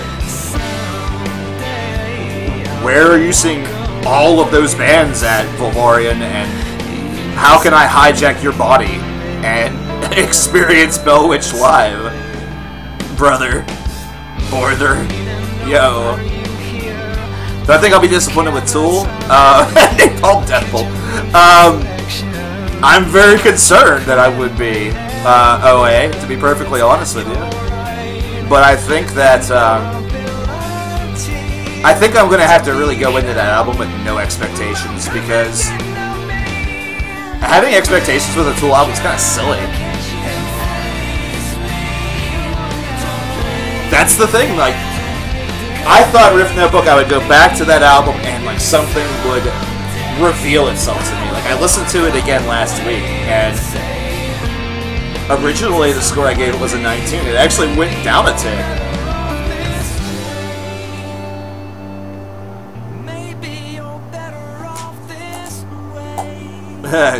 Show your parents Powerwolf. I just show him Satyricon, he'll be fine. Nothing bad will happen at all.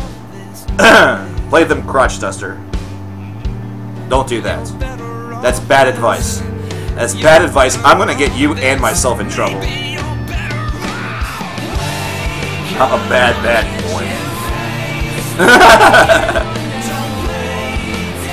Oh, Norway.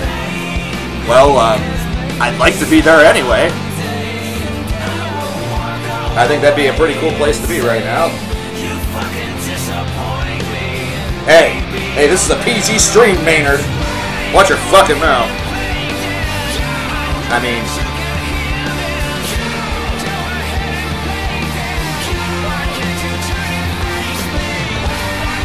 we have an impressionable youth here. What the hell? Why? Oh god. Why is Mike Matai playing Dr. Jekyll and Mr. Hyde for like the 75th time?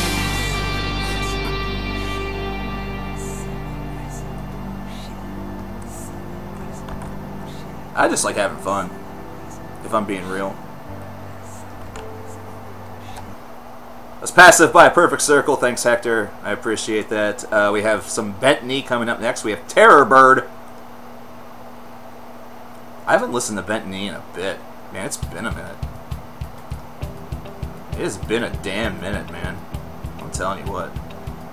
€6 from Maru. Lost in Grey with Silence Falls heading toward #1. Didn't acknowledge that right away because I needed to get the you know, 684. Hey, that's June 1984. If I put a little slash there, that's my birth month. There's nothing at all clever about that, but I don't care.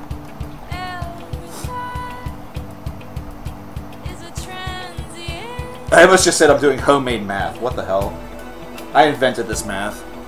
It was passed on to me by my grandmammy. Good lord.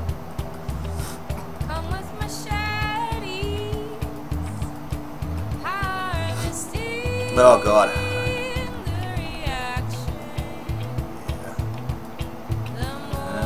That's 22. Yeah, if that's a little off, I don't care. Only 2 of their albums were emo? Poets of the Fall are good. Poets of the Fall are really, really good. Everything that we've played in this stream has been excellent. Only 2 of their albums? I don't know about that. I actually disagree with that.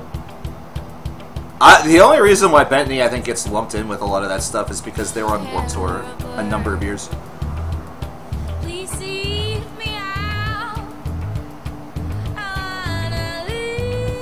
That's the one thing I've noted.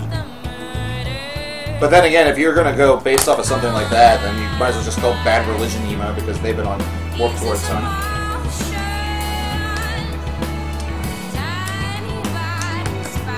Examined like Municipal Waste wasn't Municipal Waste on Warped Tour once upon a time? Or am I thinking of somebody else? I'm probably thinking of someone else. So if you're thinking this is emo, then that'd be wrong.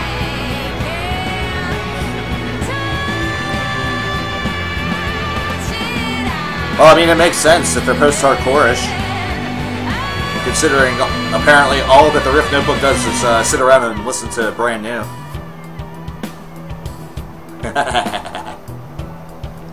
We're like the ultimate post-hardcore band. Right up there with At the Drive-In.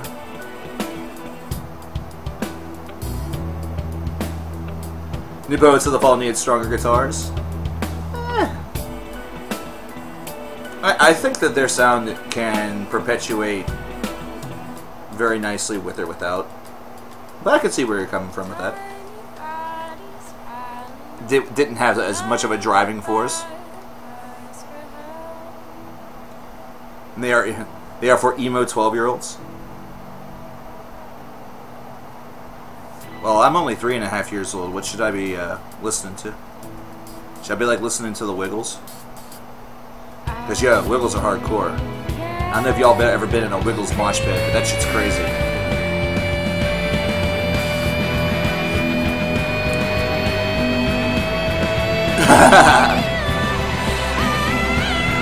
All I gotta say is fruit salad, yummy, yummy. That's all I got to say. I should be listening to Manowar? I already knew that, man. I'm a warrior of the world, united. Now we just need Kiara in here. Kiara's a bigger Manowar fan than I am. Which is not too hard to do. Because I wouldn't say I'm like a super fan, but considering most people say they're just cheesy shit, the fact that I like legit like them. I remember whenever I was younger and I I told my best friend that he needed to listen to Warriors of the World United by Manowar, and the very first thing he did was call me gay. It's really funny. Leprous with Cole coming up next. I'm actually going to take a short break, get a little bit of air while this is playing, but I'll be watching. Damn it. So I'll be right back, folks. Sit tight.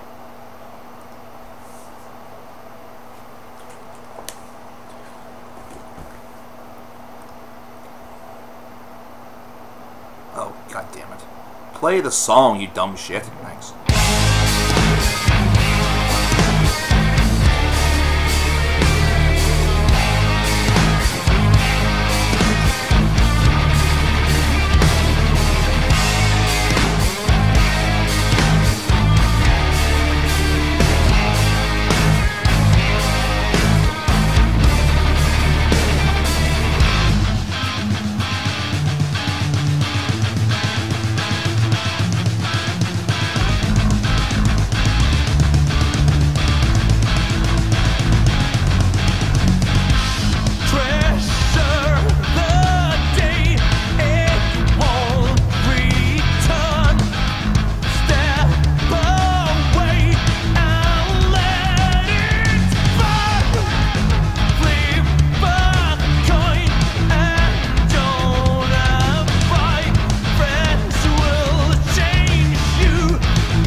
the formula turns into gold.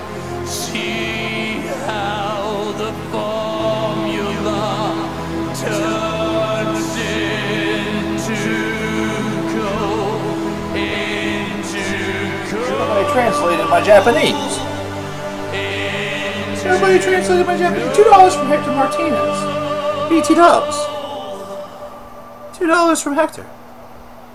See here, Tech 9 and Corey Taylor. You're with her. Hey, I didn't tell you to replay that. I didn't tell you to do that. What up? Andre Hazes Jr. with Leaf. Up next. Can't believe nobody translated my Japanese. It's a great message.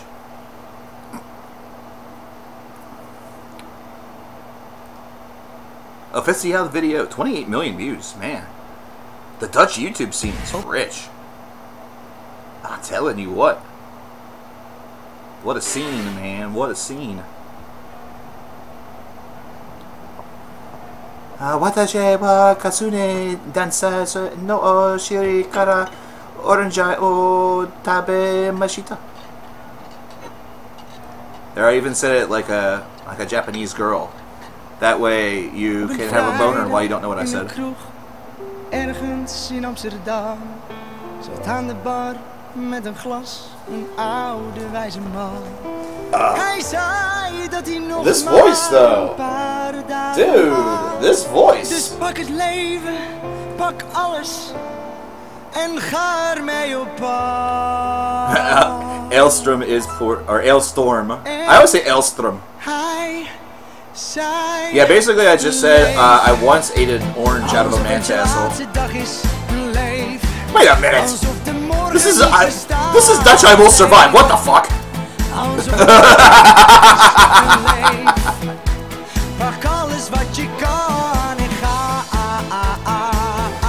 So go right out the door. Just turn around. You're not welcome anymore.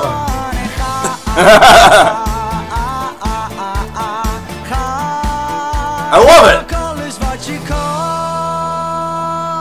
Okay, listen, Borders and Sisters. I legit, no freaking homo, have both Saturday Night Fever and its sequel on DVD and love watching the shit out of this film.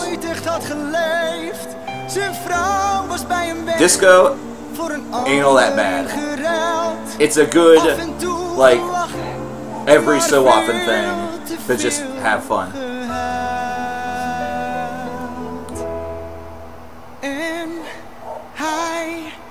Zij leef alsof het je laatste dag is. Leef alsof de morgen niet bestaat. Leef alsof het nooit echt af is. Oh, I still need to check out about what's going on with the queue. Oh, we also have to draw a winner. Draw a winner. Hey, guess what? Rift Notebook won. There, done. All right.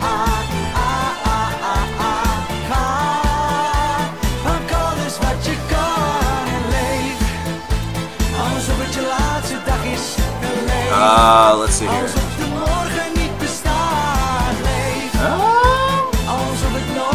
Oh, if you're wondering about why they're why the strike through is on there, is that what's going on, Mario? Don't worry about that. That's just. I thought that I fixed that, but apparently not.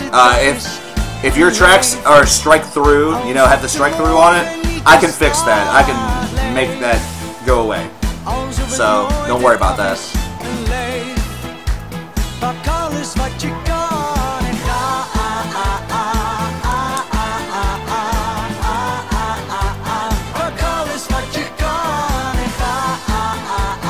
So now Rift Notebook has $20 to Hell's Headbangers. Yeah, the strike through was from the first all request stream for free. That's how I was keeping track of everything that was played. I thought that I had fixed that where the strike through wouldn't appear whenever you type something on there. It's just a style thing. I can remove the strike through, no problem. So don't worry about it. I think I only did the max edit of that to a certain point, and then anything that happens after that was kind of like free reign.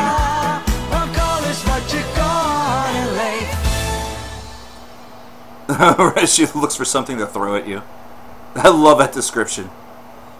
The Good Doctor by Haken will have to wait until I see the Rift Notebook next.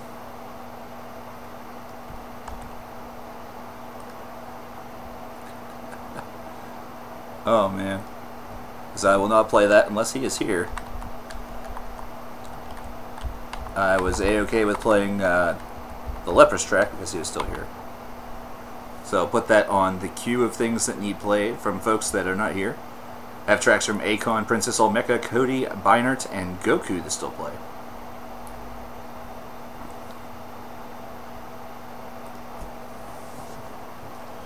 Oh boy. Plagiarized melodies and added his own shitty lyrics. So he was the first P. Diddy.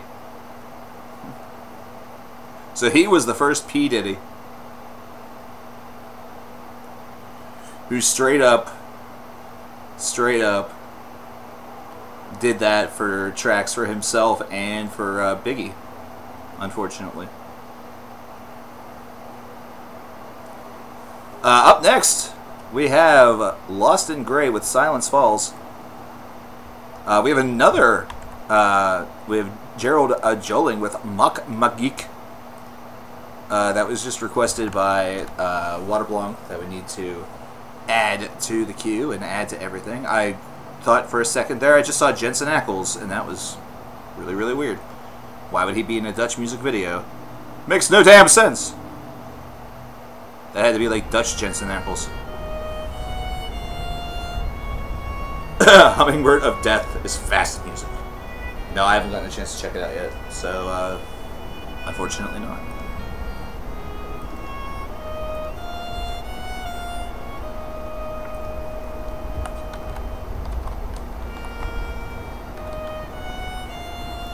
Hopefully the audio doesn't cut out whenever my headphones freaking decide to short out. So that's been happening a lot this stream. That shouldn't affect the audio quality from YouTube though.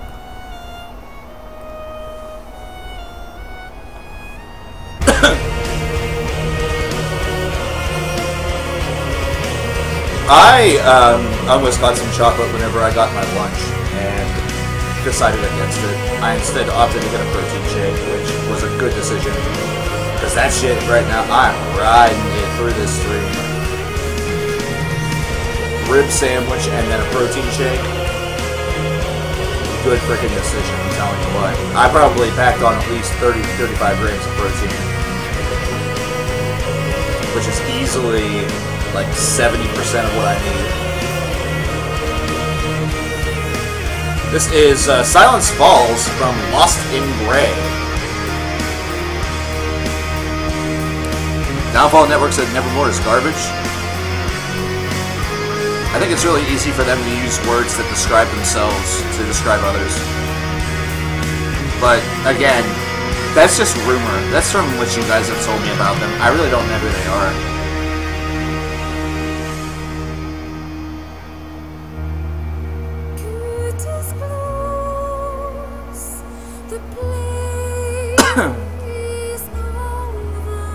If you want some good grindcore, listen to some Aborted. Like old school Aborted. Saw and the Carnage Done. Yeah, Craig, Abattoir.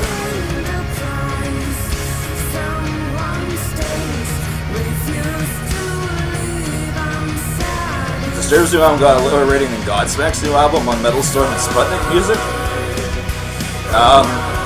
That's kind of wrong, I would say. Godsmack's new album is way worse.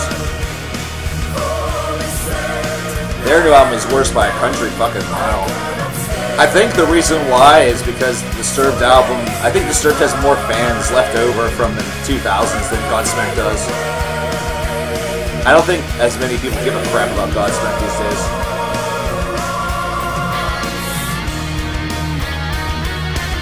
Oh my lord. Listen. Cody, I was trying to ease him in a little bit, and now that breath might just be...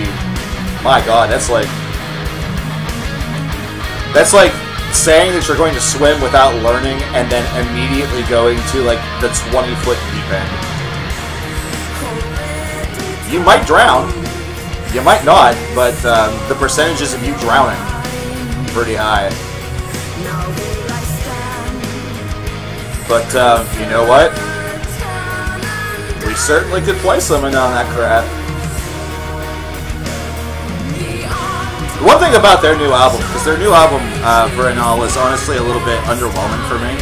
I was a little disappointed and sad by it. But I do love the fact that on the second track, they straight up, like, half of the vocals sound like King Diamond. It's amazing.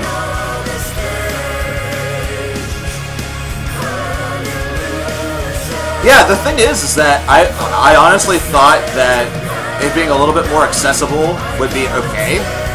It made me yearn for their older stuff. It made me yearn for it to get a little bit more just absurd. And that album's still pretty absurd, so accessible might be a really rough word to convince somebody. Yeah, it might be really hard to convince somebody that it's accessible to, if they've never heard AN before. What band has vocals similar to King Diamond? Pretty much nobody. Pretty much nobody. Kim is pretty much one of a kind. You might get some black metal vocalists that just do nothing but wailing, shrieking vocals like Silencer. Or, oh, what was the album I was listening to the other night? Shit. I can't think of it. The vocals all sounded like a screaming goat. It was hysterical. I loved it. And it was really sad, too, because the music was excellent. Yeah, Merciful Fate, but that's because it's the same singer. It's King Diamond. Oh, I'll play the song. But I know I'm not correct. That's just one track. That's just one track. The rest of their material does not sound like that. At all. We'll play it. We'll play it. You'll regret it. I won't. I really like the song. You might end up liking it. I don't know. Like, that's the weird thing. I should just not even assume.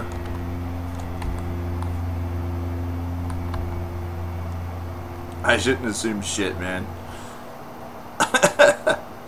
The album's entitled A New Kind of Horror.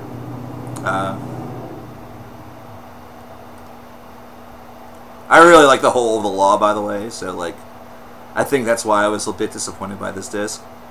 The track is Obscene as Cancer, I believe?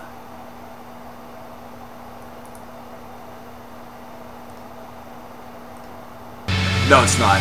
I'm wrong. It's the Reek of Fear. This is Reek of Fear by Ano Nakra. This track is ridiculous.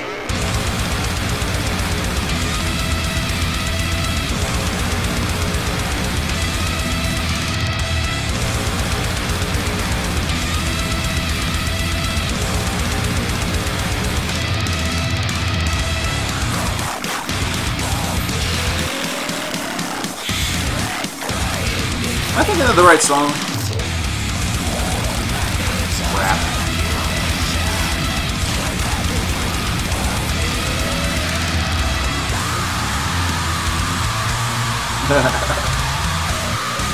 I need to make sure I'm remembering. But screw it. Yep, there it is.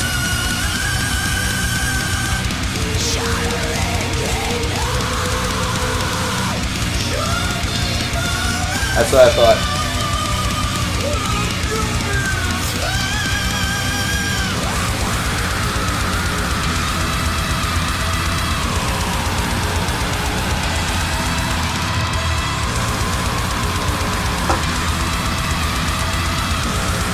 Like, here's my question, and they're so cryptic about their recording process, and like they don't post lyrics or anything like that. Is that Vitriol? Like, is that straight up Vitriol doing these vocals? Because my fucking Christ.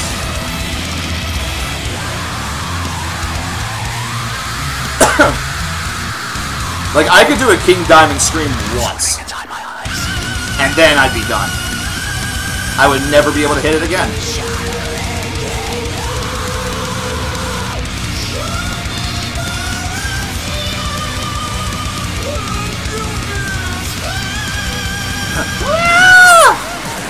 This is not my range. It's not my natural range. I'm more of a high bass, like low berry.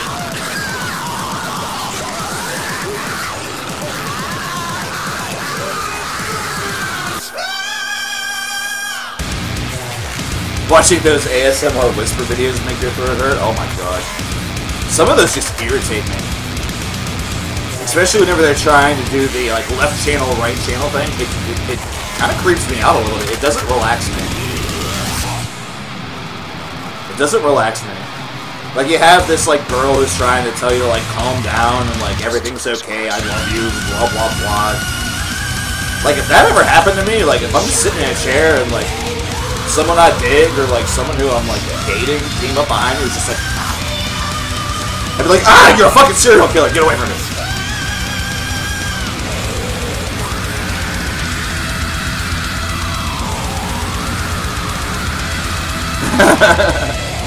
Yeah, I'm a bass berry. But at the same time, I have tried to go high. At one point in time, I did have a range that was a little higher than what it is now, but it was not going to be one that was going to last at all.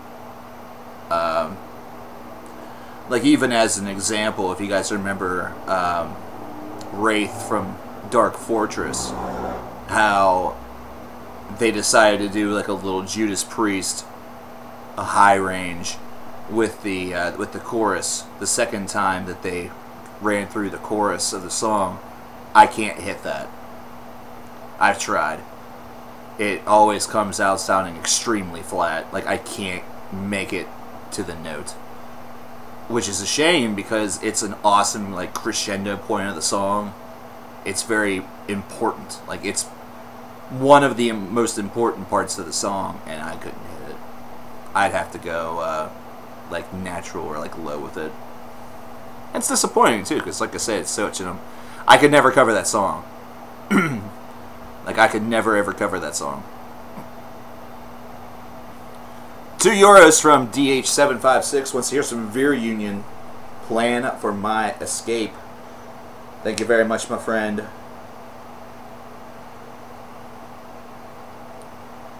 Thank you very much, mine friend. It's 228. Which is that heading to? 1, 2, or 3, sir? Which of the incentives? Let me know. Oh, excuse me. That was kind of gross. Kind of gross. Kind of gross.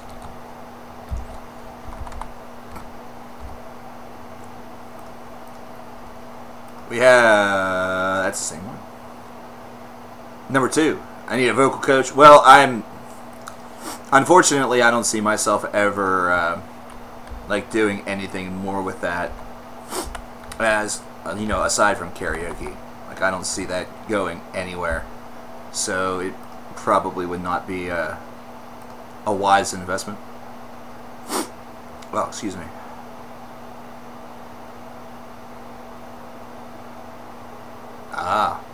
British Steel would still be a really good one to get, despite the fact that it's a little easier to find.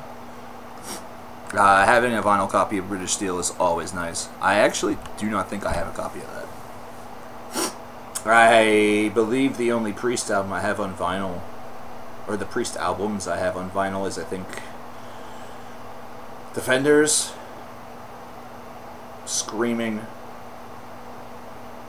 and I think I still have a copy of Ram It Down, although that might have been, I haven't seen that in a while. I know I at one point had a copy of Ram It Down, but I'm thinking that it was part of a box that I offered for sale, that I accidentally didn't get it out in time. And if that's the case, then that's the case, you know, what the hell are you going to do? I'm sure I can find it again. Priest albums I don't have a lot of problems finding, especially if I go to enough like if I go to flea markets or enough places where vinyl is very, you know, old vinyl is pretty available. That's one of my favorite things to do during the summertime. Though I haven't done that a lot in the past couple summers. I've been trying to get rid of more stuff than I've been buying. Tech 9 with Wither. This features Corey Taylor of Slipknot. I'm about to unbox. And the funny thing is that I'm still like, I still gain things all the time. I'm like really curious about something, and maybe you guys can give me a little gauge on things. I have never had a P.O. box. You know, a lot of folks have P.O. boxes where you can send them stuff or whatever. I've never done that. I'm curious as to whether or not it's even worth the cost for me to get something like that. Because I feel like all that I would probably get is a lot of bands that would send me their stuff expecting a review. You know what I mean?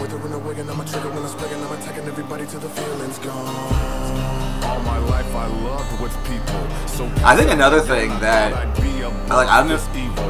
one thing that might keep me from doing it, Maru, also is that I don't know anybody around here that would be like a reliable coach. So partially it's based off of my area.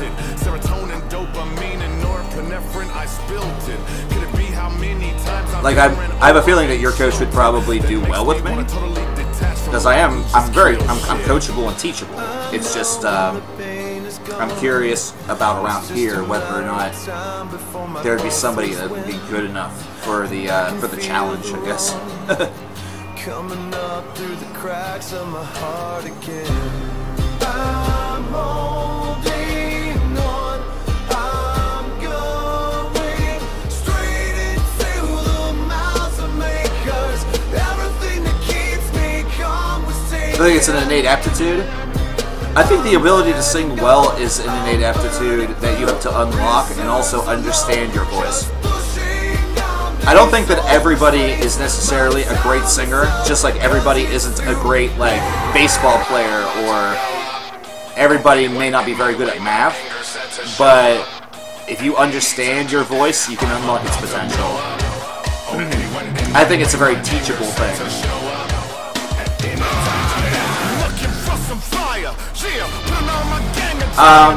You can try to teach yourself from scratch, but it's a skill that definitely requires a little bit of like traditional teaching. You definitely want to have a little bit of training with that. Like even just as being, like I was part of a men's music fraternity, so we did have a choir type thing. It was like an ensemble that we had that mostly sang you know, fraternity-based songs, but also did other tracks and other things whenever we did like men's music festivals or American music festival type things. So it's something where we did that all internally from within, but these are also folks that were going to school for music. You know, that was why they were there. So a guy like me who wasn't in those same classes that was getting classical instruction, it was like getting the next best thing.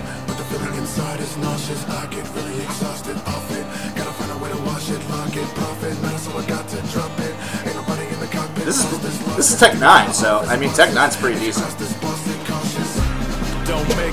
I think Tech 9 is one of the rappers that a lot of metalheads gravitate toward.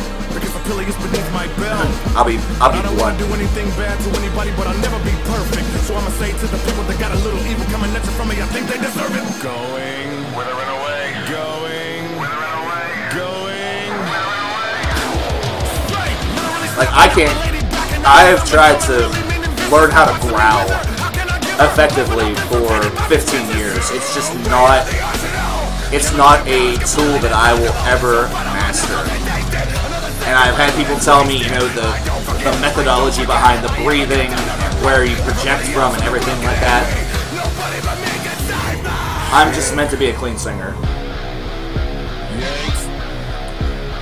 You know, and the fact that I'm with you, Mauro, I'm also an asthmatic. So sometimes grabbing air is a little rough. I'm an asthmatic smoker, which is like a double dose of dog, you know? But still, let me give you, this is a funny little secret that I will share with you guys. Anytime that I find myself on like a hardcore painkiller, so we're talking like your Vicodins or things like that, and it, you know, that's something that does happen from time to time because of you know, my knees, and now of course my neck and my back and everything like that. That clears out my lungs, and holy shit, that's whenever my voice is the strongest. That's whenever I can feel myself easily busting out tracks like Sunshine from Alice in Chains, or I can hit the high notes in Love, Hate, Love from Alice in Chains. Gee, I wonder why my middle name on Facebook is Lane. Because Lane Staley was a singer that I always wanted to sing his songs. I wanted to sing their songs, whether it was Leighton or Jerry's part. It didn't matter to me. Funnily enough, I still will. I'll still go around and hum a song that's not from Alice's discography. The track that I find myself humming every so often, and I'm doing it now in my head, by the way, as I'm thinking about this, is this right here. You might know this song, you might not, but this is actually a single for Jerry Cantrell. Make your... This was a single that I actually remembered. I remember the single more than I remember Anger Rising, though Anger Rising is a really good song. This is Angel Eyes. Like, I hummed this intro over and over again.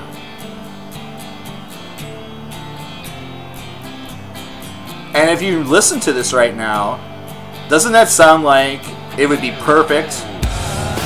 Like, that would be perfect for an Alice song. So I almost imagine that Jerry had some of this stuff kind of already in his mind for future Alice releases. It just was, you know, with Lane, it was so unpredictable. You didn't know if he was going to be okay for another one. So imagine if Lane never would have died, or if Lane would have gotten cleaned up and their career would have continued.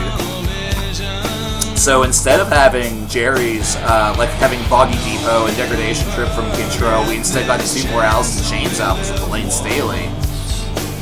And the band actually continued.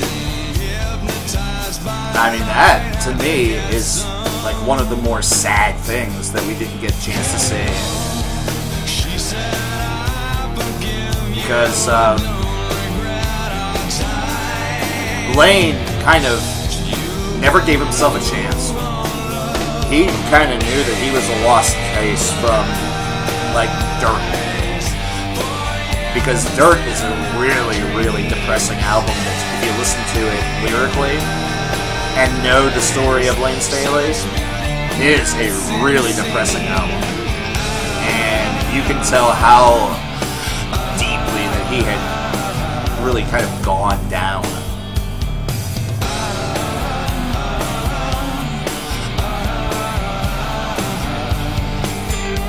Schizophrenic LSG Dunk. I wouldn't say that, man, because whenever it comes to some of those different conditions, they're actually saying that some psychedelic drugs at small, like low doses are actually very helpful. Whether or not that's true or not, who knows? This is Jerry Cantrell, Metal Fury. This is the song Angel Eyes. Up next, we're going to have Gerard Jolding with Mach Magic. Mach Magic.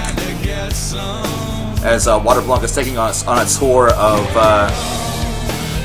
Dutch happy music, which is awesome. Hey, don't forget, Friday is Bad Song Stream 2. We're going to get started a little bit earlier. We're probably going to get started around 2:30 or so. So if you see the notification come up earlier than usual, come on in. The water will be fine.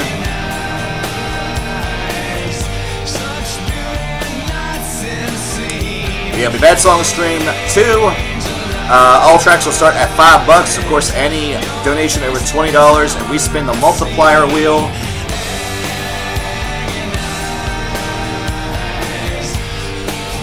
Yep, that's this Friday, Alec. I apologize, man. Had that planned since last Friday. Oh, God.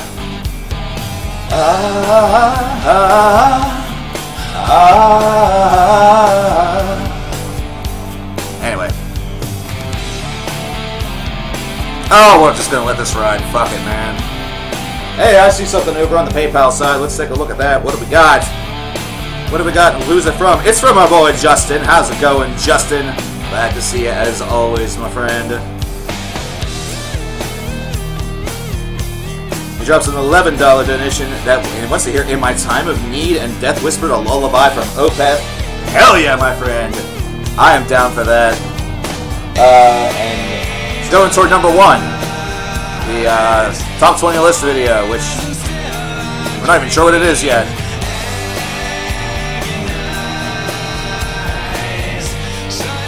That's alright.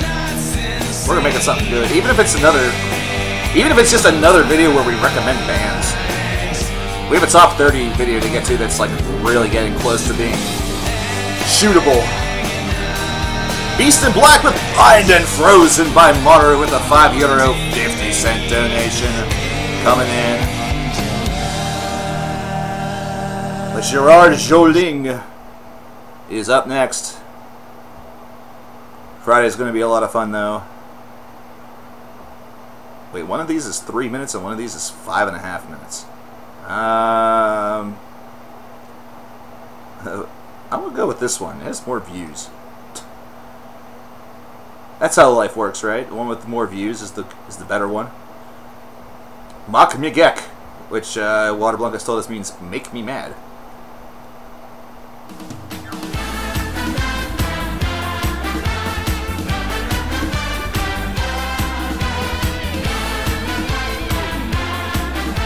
Oh, I should go with the 3-minute one? Uh-oh. Whoopsies! Well, maybe this is like an extended mix. Maybe this is an extended mix. Hey, it might be pretty cool. We might like this extended mix a lot. I don't know. Just sitting here like, maybe, I don't know, hopefully.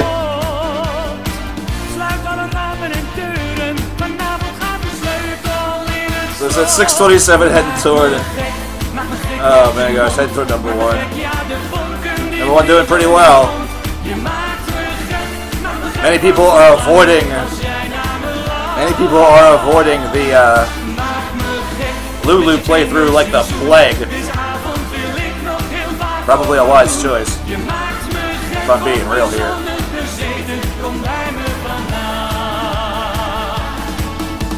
Because that's torture for everybody. And traditionally, as human beings, we should not want torture. We should avoid torture. But again, I'm kind of curious about it. Vanavond zal je voor mij staan en dan lach ik je toe. We weten wat er gaat komen. Make me mad with your Maar mouth. alleen nog niet hoe. Je laat me bloed. Oh, I see. This is one of those songs where she makes him mad with her mouth, but at the same time, there's sparks. He's mad, but at the same time, he's in love. He wants to maybe silence her, but not just by putting a finger up to her mouth, but perhaps with a kiss and a warm embrace, and then a little in-out, in-out. Oh, George Michael, my friend. Oh, that man had some magic. Man had some magic in the 80s. Although, honestly, this is also... Faith absolutely hates the song Faith by George Michaels because she got that sung to her a lot. Mr. Bungle, quote unquote Travolta from Scott McCumber with a $5 donation says it's heading toward numero dos. So numero dos gets a little bit of amplification.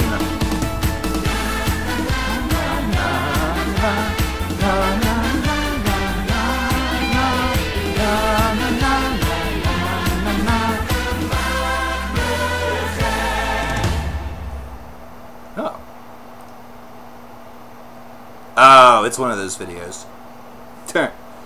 What this video actually was that somebody did the rip.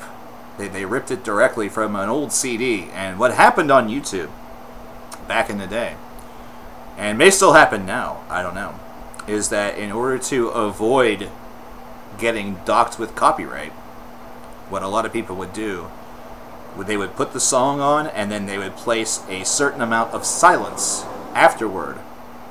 That way it would trick the algorithm into not thinking that the song was the song. Of course, it did not work at all whenever actual record labels saw it, but yeah, there's that.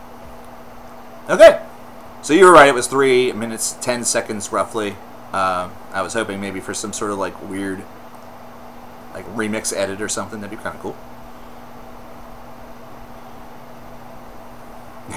Hey, gonna be putting something else up to her mouth. Yes, a strawberry, because he's going to feed her and be very nice to her. Veer Union, Plan for My Escape. Definitely a little bit of a different tone versus the last song that we just heard. This is from Life Support Volume 1. This was released back in 2013. Man, Veer Union. Between them and Vast, I have not listened to these bands very much lately. Like most cases, anytime I hear anything from either Vast or the Veer Union, it's on stream. And they're just a band that I never think to put on. That's kind of a... That's on me. That's on me as a person. Makes me a bad man. While this plays, however, I am going to quickly run to the water closet, the WC, the head, the turlet. McDonald's new Trick Treat Win. No, I don't care about McDonald's Trick Treat Win. You're not going to tempt me with your food. I don't need luck. I don't need Andrew Luck, obviously, because and the Colts still suck with him. So I'll be right back, folks. Oh, God.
The Veer Union.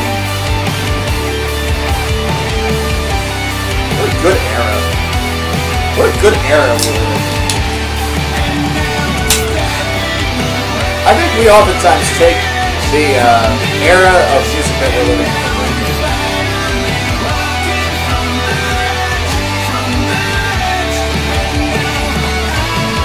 I also think we're retardedly spoiled, and as a result, we get really,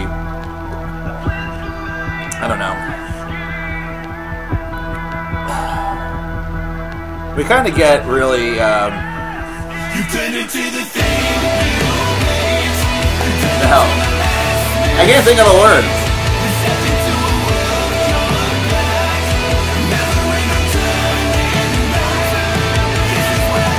Good active metal music forum? Not really. I can't. I haven't been on one of those in probably about 15 years. The old, back in the early 2000s, late 90s, the Iron Maiden and the Megadeth band boards were amazing. Like, that was the heyday. That was the heyday of those forums. And that was whenever I was still pretty new to metal.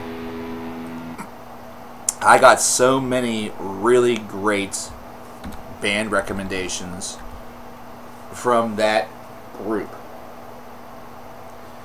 And of course, this was back whenever there weren't 10,000 bands. There's only like 8,000. So not as much really to concern yourself with. So I was going backwards in time. A lot of times I was going backwards in time, you know, because these were older metalheads. You know, I was conversing, and you know, these days it would be seen as like super duper dangerous. I was conversing as like a high school kid with metal fans that were in their 20s, 30s, and 40s, you know.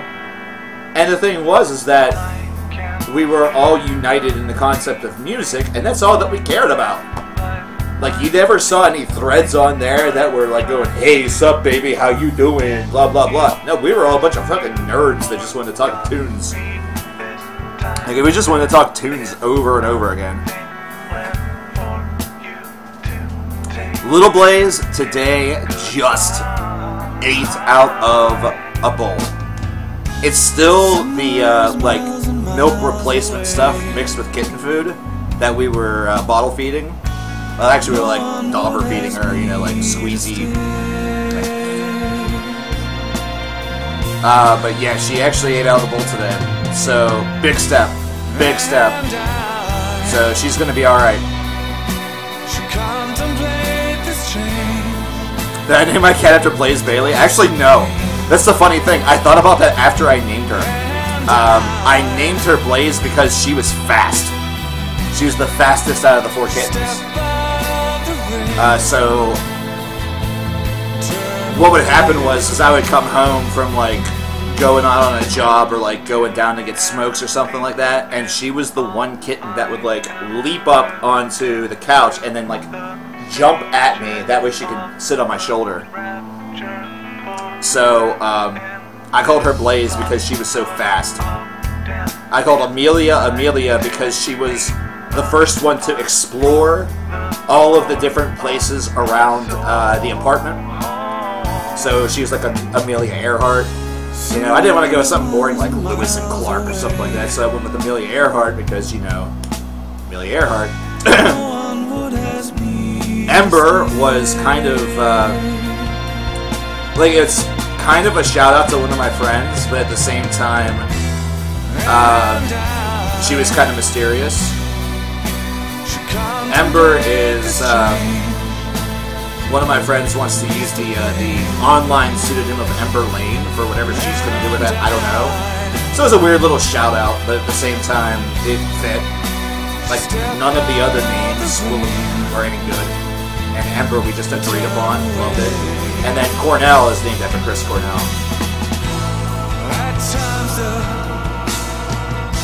What I think of Dark Throat's Crest punk albums? I think it's a nice little change up in their discography. I think they're pretty good.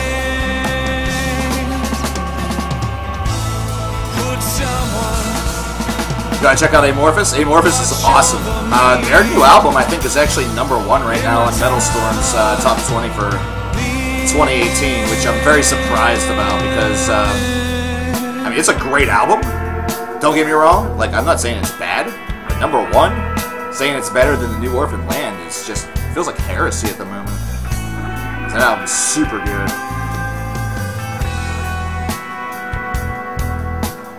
Razor Fist called me a hipster for liking crust punk. Whatever. I don't care. I like what I like. I don't give a shit what somebody else says about it. Summer is miles and miles away. I figured he'd call me a hipster because I like the Arcade Fire. Fuck, man. If he's called me a hipster because of crust punk, that's almost like a freaking compliment. Hell, man, I'm a hipster. I don't give a shit. Somebody get me a Seattle's best coffee. And a pumpkin spice cookie, because I'm a basic white man. That's cool, Sebastian. That's cool. Just to me, like, I guess I wasn't convinced that so many people would share that opinion, but that's cool. I think that's awesome. In the end, we're all still listening to this stuff, right? You know? We're still supporting the music that we love. So I think I feel like I have to like put that in like a speech at the end at the top, whatever it's going to be this year, like 25, 30, 50, 7,000, whatever it is at the end of this year. I just have to put that as a disclaimer at the end of the video. It's like, whether or not you agree with this list, you're still checking out the music, and you're still, you know, who cares if our lists are different? We're still listening, and we're still supporting heavy metal. We're still supporting music. We still believe in this shit, you know? Later Era Death or Control Denied? Gruesome or Contrarian? Check out Contrarian. Contrarian's amazing. Their albums remind me a lot of, like, Latter Era Death. But a little bit more proggy. And actually, we just had their one of their members in chat earlier. He actually dropped us a pretty nice donation, which I'm very surprised and thankful for. Like, there's one thing I never expect for like musicians to want to drop me anything, because listen, musicians barely have that much to begin with.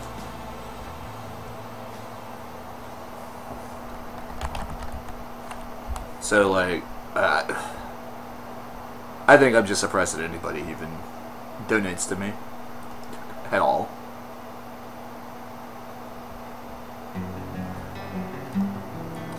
I guess it helps that there's good reason to. You know, we support charities, and then, you know, I let you guys play songs and all that stuff. Oh, you already have both Well, Out on the road, there are 5 that kind of taps me out a little bit. Do you have anything from Atheist? It's a little older than Latter Era Death, but I mean, it's jazz metal. You might appreciate that. trying to find Oh boy. some peace of mind.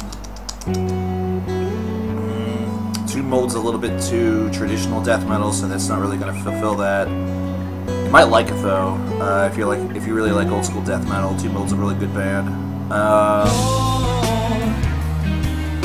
You really took my.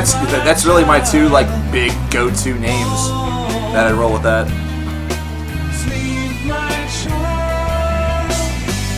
Novels finished yet? Oh my gosh, dude, I wish. I did, however, find by complete random luck the original blurb and original title that I had for a novel idea that I had in my little book ideas file, and I remember the plot pretty well, but I had a couple of details that were missing from it, and the title was different than what I had settled on. I thought of using the title The Gemini Statues, which would not have been accurate at all to what the novel was all about. It was meant to be more of a... First of all, it was a play on the twin statues from La Milana, which is lame as shit. And second of all, it's based off of the idea of two realities. The Gemini, of course, meaning twin. But it's actually, the actual title I had settled on beforehand was called The Reclaimer. And I really like that a lot more. Oh, Paradise Pipe? Oh, I'm sorry. My bad, dude. I thought you were talking about me, and, well, I feel silly now. But it is true. I found it as one of those on this day like recaps of prior years on Facebook. I apparently wrote the blurb on Facebook, and like one person cared.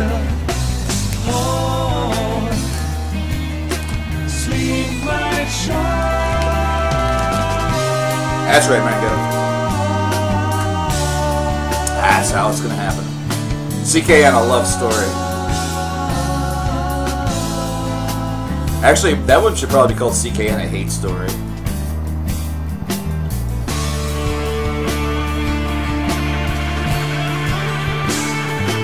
Wasn't aware I was engaged in literature. I read a lot.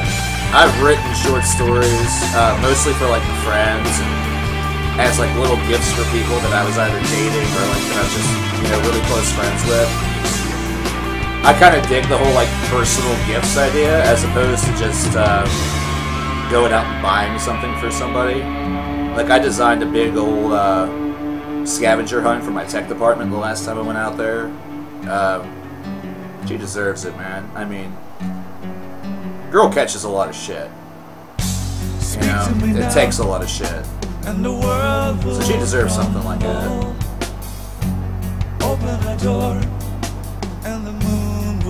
No, I really don't believe in myself enough when it comes to writing. I'm very harsh whenever it comes to that critically. All your memories, go to your dreams, forget it all. Interestingly enough, Scott,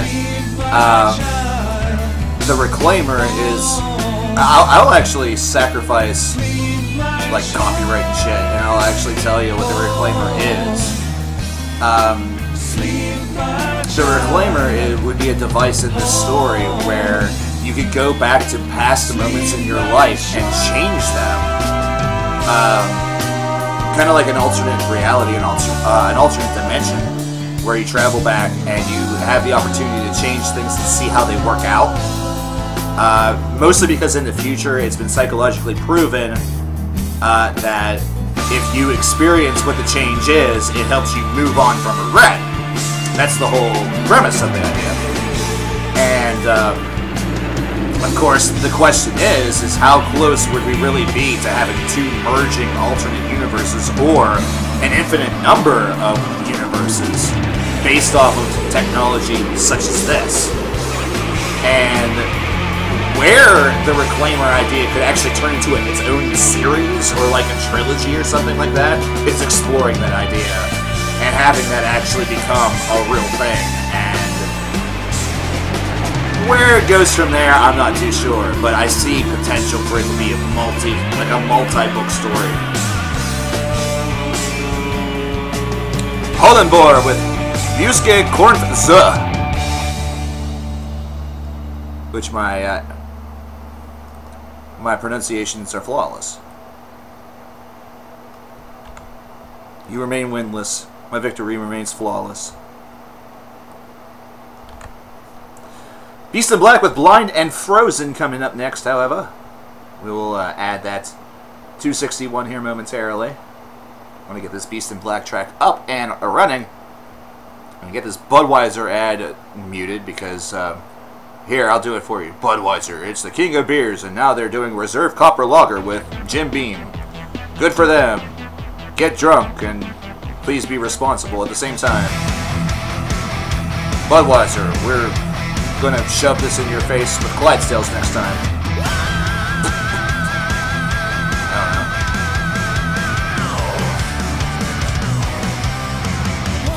I don't know. Do you like our horses, Budweiser?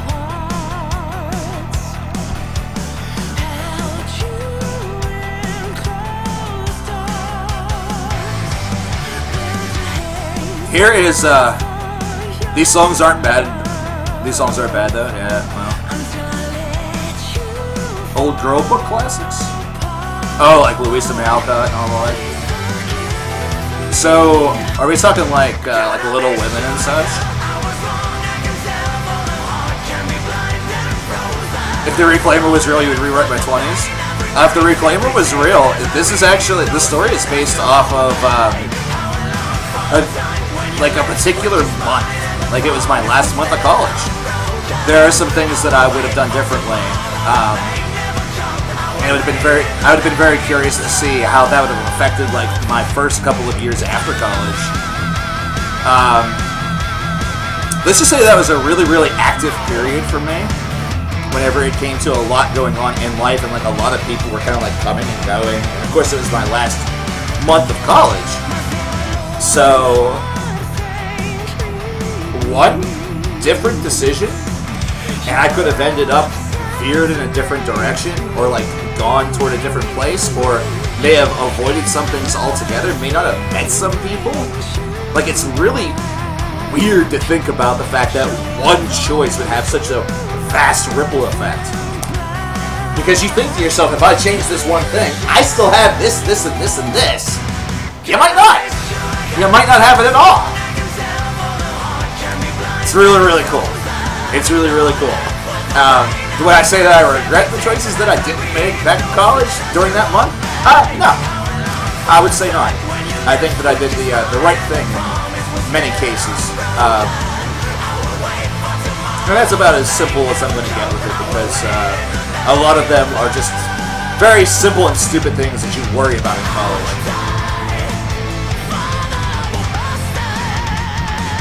If I could go back in time and change one thing only, what would it be?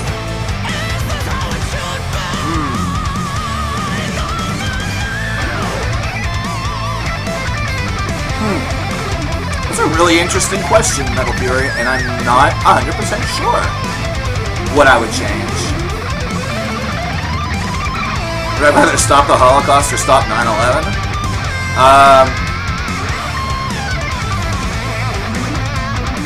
That's pretty deep. I don't think one man stops the Holocaust. And I don't think one man stops 9/11 either. So, I guess neither. Because I think the Holocaust taught us very important lessons. 9/11, if there was anything about 9/11 that I would change, it would be now you can't even change that. I think that if you could stop 9/11, what you actually do is that you create more of a panic or more significance to another moment of terror that occurred, like the London bombing, you know, or what was that, London or Paris, the subway bombing. Whenever that happens, that takes on like accelerated significance. And you also, I think if you stop 9/11 or like prevent that from happening whatsoever, you have more of a gainer or more of a you have more unawareness to some of the dangers that are taking place in the extreme, you know, in the extremism underground, and you give them actually the opportunity to plan something even bigger. I don't know. I think either of those, you just, whenever it comes to human atrocities, everybody says, hey, if I could go back in time, you know, how do you stop the Holocaust? This is what you do. You go back to whenever Hitler was 18 years old, you see him in the street, you recognize who he is, you shoot him in the head. What happens though? You become known as a murderer, and you go to prison. You go to German prison. And that's about it. You don't, and here's the thing. You do that, and 60, 80, 100 years later, you're not seen as a hero. There are not statues erected in your name with your likeness. You're not seen as this amazing person, because all that you did was snuff out the life of somebody. There was no way of knowing that he was going to be the person that he was. You know? And do you think the person who killed Bin Laden is going to get a statue? He's not. The members of SEALs Team 6, they're not going to get a statue. They might get a plaque or something like that, but even still, I mean, that's, you're not going to get anything for stuff like that. Guy who found Saddam Hussein, you think he has a wing in a government building? Hell, do we even know his name or her name? No. That's like a Jeopardy trivia question that nobody would get right. And here's something that I will even go even deeper. I'll go one... Exactly. Matthew G. just nailed it. There were enough people who were extreme whenever it came to their dislike and hatred of Jews.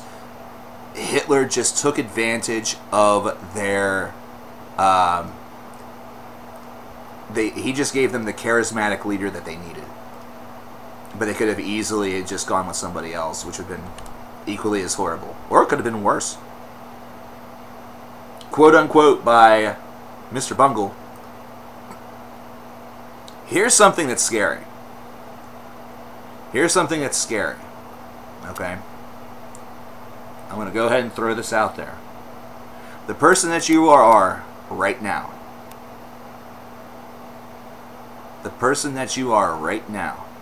What if I told you that there's a possibility that in 10 years you will be a completely different individual? Because it's possible. It is very, very possible.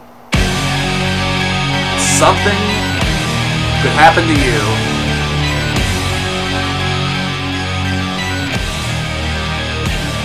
Something could happen to you in the next 10 years that causes you to just go extremely off the deep end.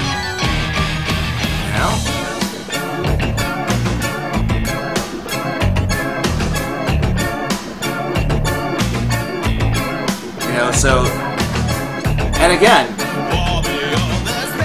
what happens if Hitler is actually successful in defeating the Russians on the Eastern Front? What about that? Does it actually cause a huge change? And also, what if the betrayal of Russia never happens? You know, that was the plan all along, was eventually to turn on Russia, use them as pawns in order for them to win the war, and then turn on them at the end. What if they never turn?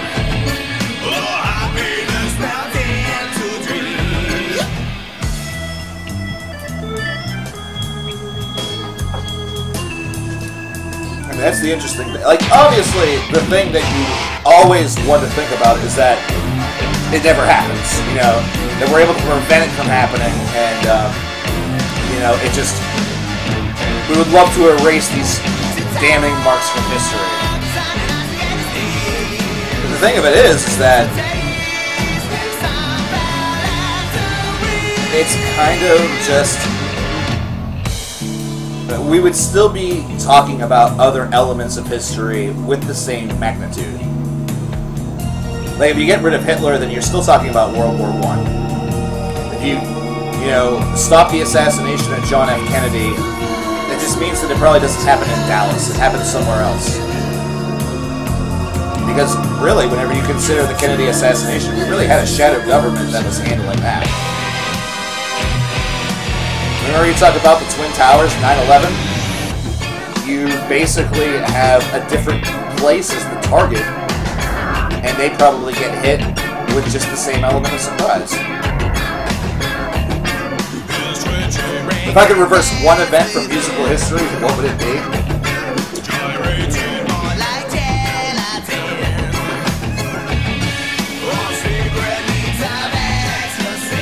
This is interesting because this could actually have a really, really negative effect on one of my favorite bands. So I'm really playing with fire here. I would have Lane Staley never introduced to heroin.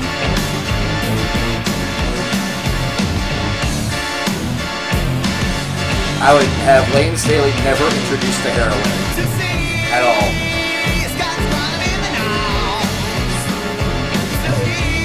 Why that's me playing with fire is because Dirt probably isn't the classic album that it is. Because that is one of the most real albums I've ever heard in my life. Like, that is 100% raw emotion. You know, the Tripod album probably is a lot more conventional. Mad Season is still Mad Season because that was not really Lane's project. He just was a part of it. And he's probably around longer. We probably get more from Alice in Chains. They're probably the one band from the original Grunge 4 that survives and maintains themselves. Because Pearl Jam really didn't maintain themselves. They changed their sound quite a bit. They distanced themselves from grunge and became more of a traditional rocker / alternative band. Euronymous never introduced the Borg? Nah, I'd keep that going. I like the danger of the early days of black metal. I kind of like the danger of the early days of black metal. Only because, I mean, if you really want edgelord, if you really want to see edgelords from the 90s, they didn't fuck around. If you wonder why SJWs get lauded as wastes of life, and yet the early days of black metal don't, or they're seen as like heroes, you know, they're worshipped by people, or people really gravitate toward them. They did the shit that they said they were going to do. They burnt churches. They caused mayhem. There were assaults and murders. Like, they didn't fuck around. They didn't hide behind a computer screen and complain and cry. You know? They didn't demand for change, or else they would get all sad. You know, the fact that we give in to a lot of this crap in 2018 is part of the problem. Oh, the Bolshevik Revolution. Interesting. Oh, Nathan Gale. Oh, wait. Yeah, Nathan Gale, the, It's funny, for heavy metal fans, Nathan Gale's name is just as on the tongue, especially for folks from my generation, as, like Lee Harvey Oswald for Kennedy. You know, the killer of Kennedy. Or, John Wilkes Booth with Abraham Lincoln.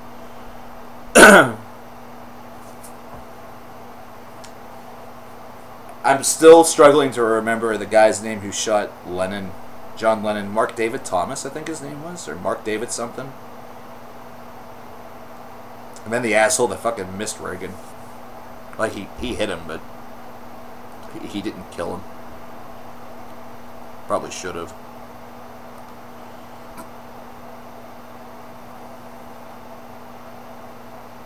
Hollenbohr! Uh-oh. Oh, I don't care about Trick Treat Win. Fuck off. Hollenbohr with Buske kommt so. This may be our, Mark David Chapman. That's right. Thank you, thank you, thank you. De een vroeg aan de ander, zeg weet jij misschien hoe laat? Hoe laat komt hier de bus? Hoe laat komt hier de bus? Hoe laat Doesn't, komt de bus? Oh, no, they don't. Zei die No, andere they don't. dus. I was thinking about Drudka and a lot of the material that they talk about within their music. That's different history. And I can't remember.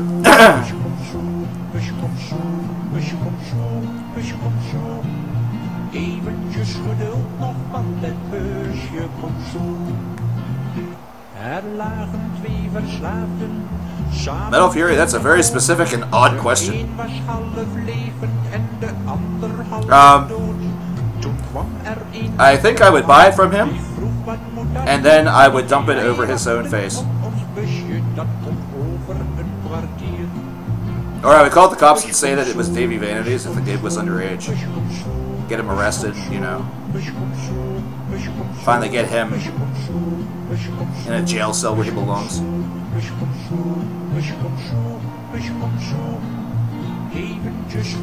Hi Riff, what's going on, bud?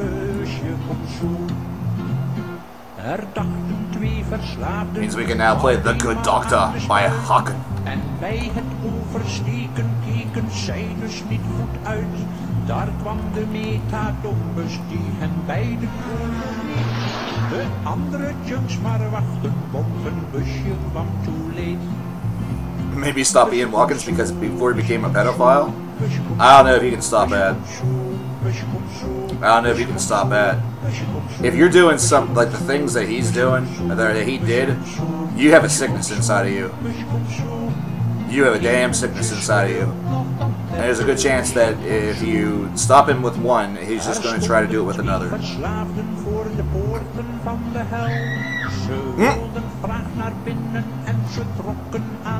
It's Scream though.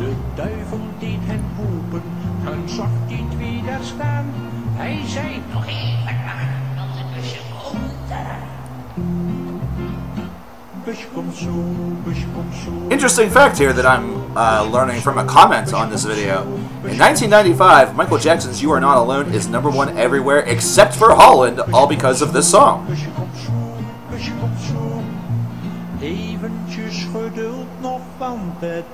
Good luck, Mr. Marketing Manager, for explaining that to the record label that a song about a bus beat out the king of pop in Holland. The fact that that's... I totally believe that. That's the sad part.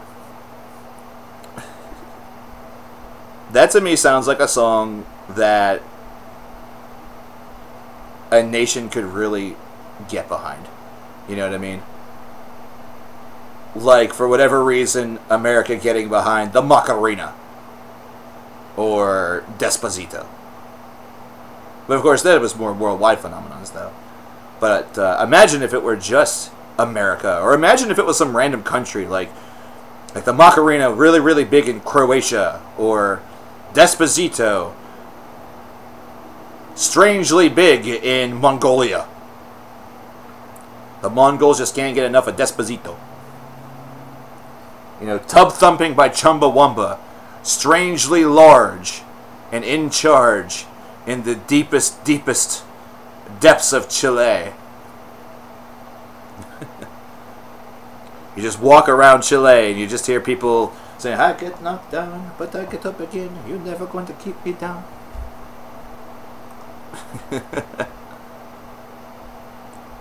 How wild would that be? The Good Doctor.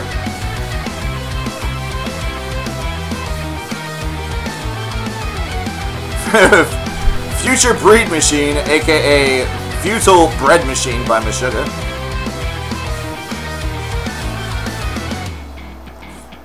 Words, sentences, phrases.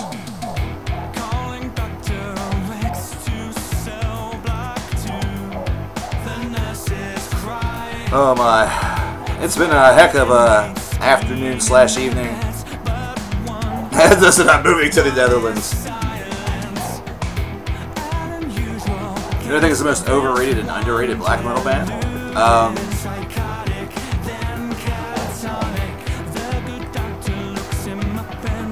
Underrated, I'd say, is Dark Fortress. I think Dark Fortress doesn't get nearly the love they deserve between you and me. Overrated, honestly, I think Burzum's a little overrated. He has some good, you know, obviously has great material, but on a personal note, the one group that I'm oftentimes kind of not listening to whenever I listen to old school black metal is Burzum. Just me.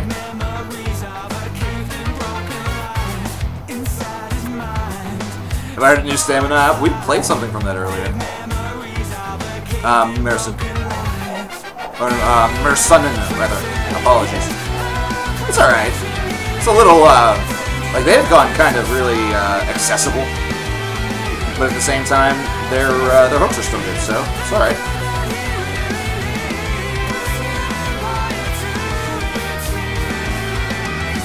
Futile Bread Machine. Bread. Oh, excuse me. Anybody used to be a scene kid? I used to know a bunch of scene kids, man. Like, I used to hang out with a couple of them, too.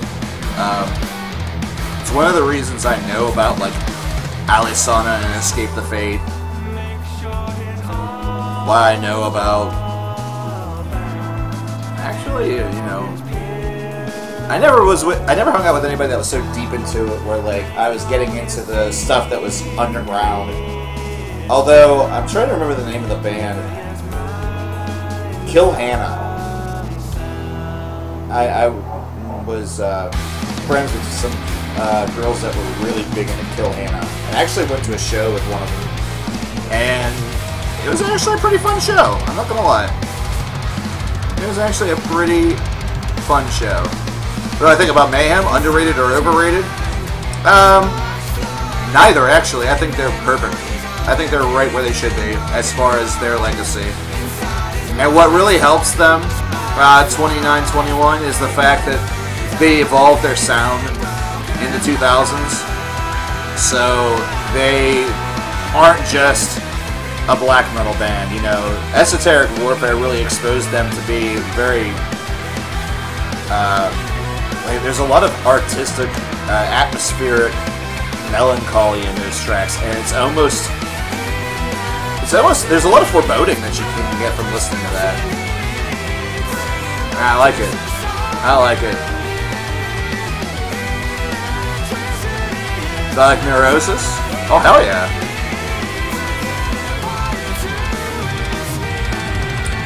Long time ago, whenever I was trying to be an artsy reviewer that told stories, I did a review of Through Silver and Gold, and compared that to being in a post-apocalyptic scenario. They're a band that really took the concept of dissonance and making you feel uncomfortable while you were listening to something and made it into an art form. With that album, at least. Future Bread Machine by Meshuggah. Yeah, it's right, alright. Oh shit. Well. Futile Bread Machine, should I say. It's a real thing, folks. The Campfire Edition. Enjoy. Enjoy this lovely, lovely piece of SpeakYourMigraine.com. The fuck is this? Where is your here? It's here. Duh. Where the hell else is it gonna be?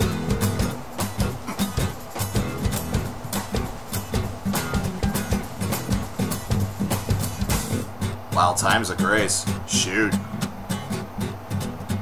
I do remember Times of Grace.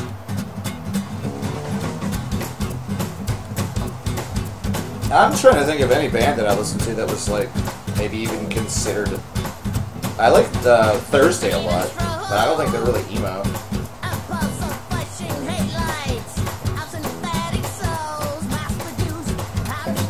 Pretty sure Thursday is more post-hardcore. People consider Billy Talent emo? Because I like the hell out of Billy Talent. Billy Talent freaking owns.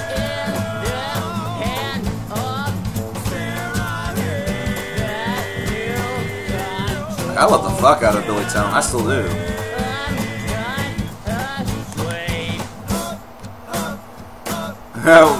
When you want to sweeten your tea, I need Meshuggah. I like it. That's like a metal mom joke, and I love it. I don't listen to any bands that have 3-word names. You mean you don't listen to any, fuck. Guess it's a good point. You mean you don't listen to Iron fucking Maiden? Oh, Rivers of Nile. Damn, nice. Good call. I know.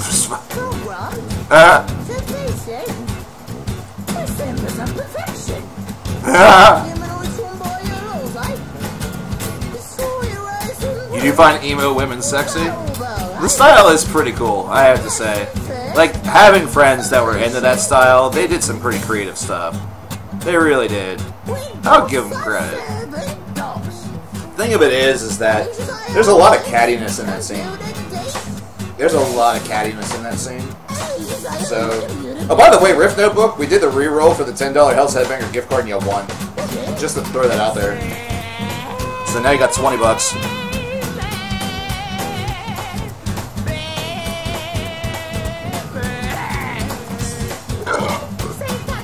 Excuse me.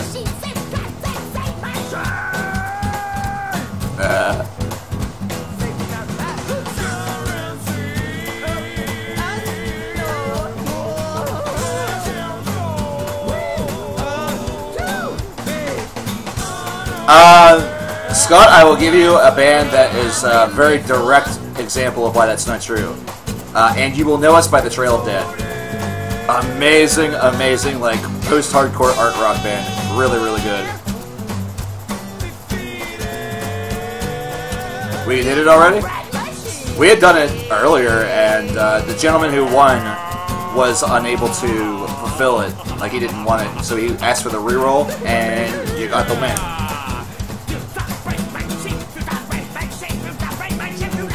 Actually, technically, your brother, Noah, got the win, but you're getting it, because I know that's your name and your account. And he didn't translate my Japanese, so he missed out, dude. He missed out. I'm just going to toss this on, because I'm, like, curious what the hell this is.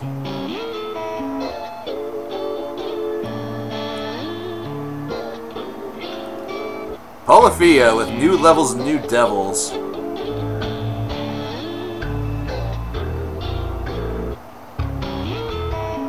I feel like this is Vaporwave.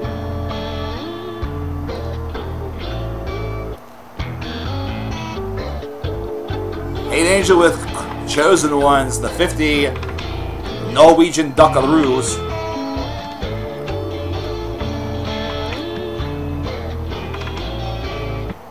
Polyphia's new record is actually good. This is the new record.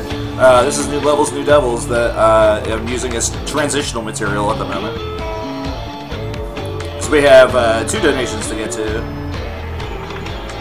50 and okay. Thanks, man.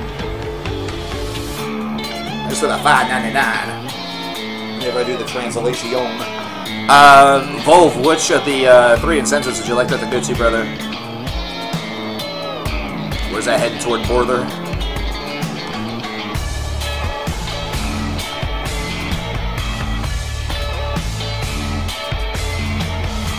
Actually, this is pretty nice.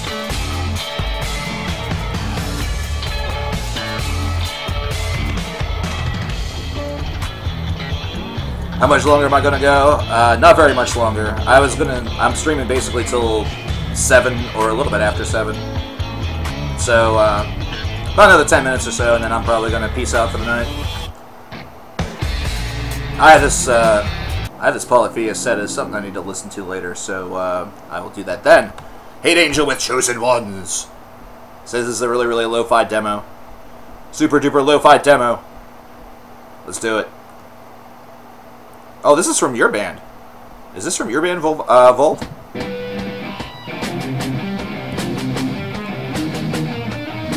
I'll play Hate Song too. Because why not? What the hell, man? Even though it's only $5.99 in US dollars, that $50 right there looks really, really big and impressive. So fuck it, man. Have some fun with that. 10 from Justin Neely. Oh boy, we have a couple songs left here. It's my favorite German thrash metal band, Creator. Stephen Wilson, remember the Black Dog. Interesting talk about going back in time and changing things. Yeah, Justin.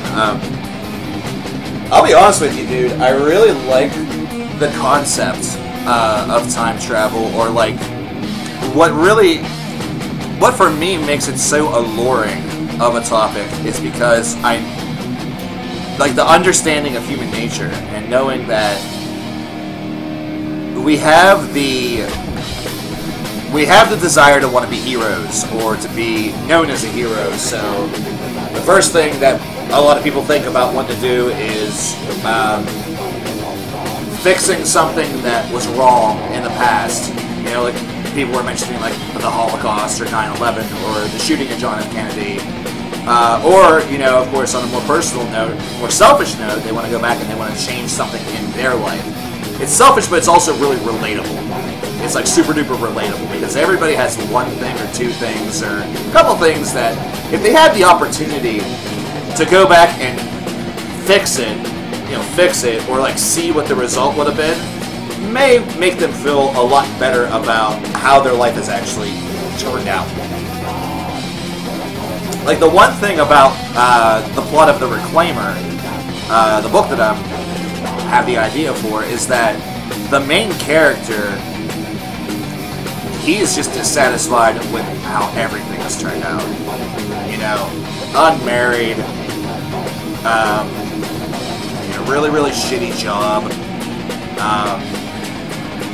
You know, basically all the things that he wanted whenever he was younger, or something like that. Just nothing worked out. You know, one of those types. One of those types who's not able to accept the fact that, you know, that's kind of how life usually goes, you know. You know, I wouldn't say that I'm achieving all my dreams.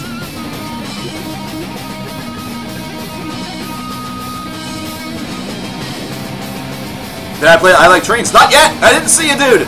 Hey, what's up, brother? How's it going, Cody?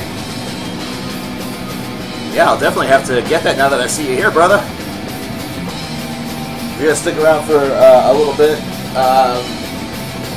I'm not gonna be on for too much longer, but we do have a couple tracks to play. In fact, I have 3 euros to add from Maru. Here in just a moment. Yeah, I see what you mean for it being like super lo-fi Volt. I'd be really curious to see and to hear how this ends up if you ever get like if you ever did get a little bit more hi-fi equipment or even got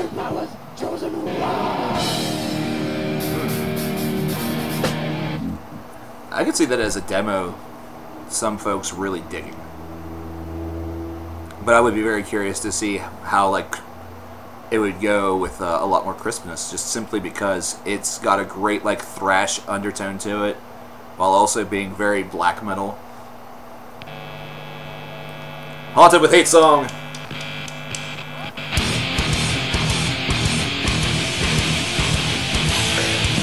Thanks to Justin for the $10 for the Steven Wilson track that we will get to very, very shortly. We have Hate Song from The Haunted, then I do want to play that I Like Trains track for, that Cody had requested back on Friday. That way we can clear that off in the queue. And then we will we'll play Steven Wilson, and we'll finish off the stream with Hello Helsinki by Hello Duden Highway, which Maru has requested, and that's going to do it for us for today. I gotta finish up, man. Full show. And I know that yours is going toward number 1, Maru. Thank you again.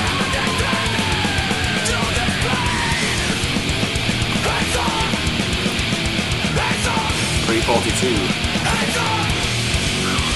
Aye, aye, aye. Definitely getting tuckered. Which basically just means it's time for me to go out and like pump more protein today.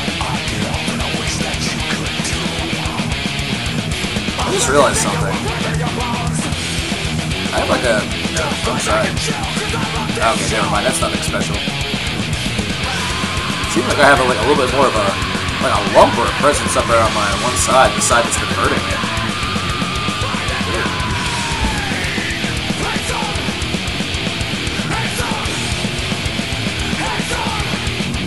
I don't think the new Haken's going to turn out thanks to the singles. I am kind of curious about that myself because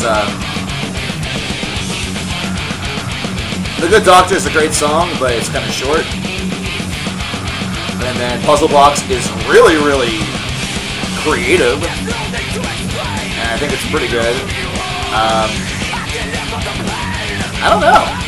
I think it's gonna end up being alright. I think it's gonna be a good album, but for folks that are expecting like the mountain from them, expecting that to happen again, I wouldn't foresee that at all.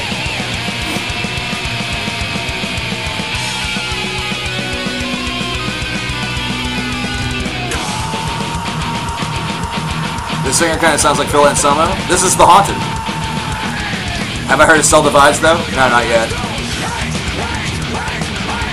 I have not heard that yet. And that's alright. I'll hear that soon enough. What am I doing? I have no idea what I'm even doing.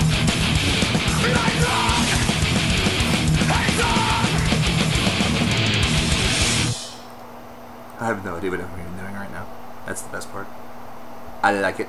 I like trains with water/sand. It says post/pop rock, which, hey, we have heard a little bit of everything today. I'll tell you what we've heard a lot of. We've heard a lot of Dutch songs, thanks to Water Blanc, and we're thankful for that because it was pretty cool. And I guess we're going to hear even more on Friday. Friday, by the way, Bad Song Stream 2. Bad Song Stream 2 on Friday. $5 is the cost to get into the dance and get one requested, unless it's a longer track. If it's a longer track, then it'll end up being $10. Good rule of thumb. Anything past 5 minutes is $1 a minute. Did I even like any of them? Hell yeah, dude. Bro, you have to understand that, first of all, I love the fact that Hollenbor was really folky, and I thought it was pretty cool to learn the fact that it was more popular than the Michael Jackson track at the time. First of all, I also dug Joling because of the story behind that and the song itself. Andre, your Dutch guilty pleasure, that's just I Will Survive, and you said that he's kind of like Diddy in the fact that he steals old songs. Hey, at least he's good at it. Plus, you started off the whole thing with Scooter, so, I mean... Come on, brother. Come on, brother. You know we good. This is I Like Trains. What if you don't know any bad songs? Just things that are bad songs to you. You don't have to try to... You do not have to try to read my mind with Bad Song Stream. If it's something that you personally do not prefer, then that's a bad song. The bad song to you might not be a bad song to me. It might not be a bad song to your neighbor in chat, but that doesn't matter. Somebody might request an Opeth song, and I might say, that's not a bad song, but to them it is, so I'll play it. You know? And watch as they get ostracized by every member of chat. And I'll have to tell people, hey, don't do that. He doesn't like it. Or she doesn't like it.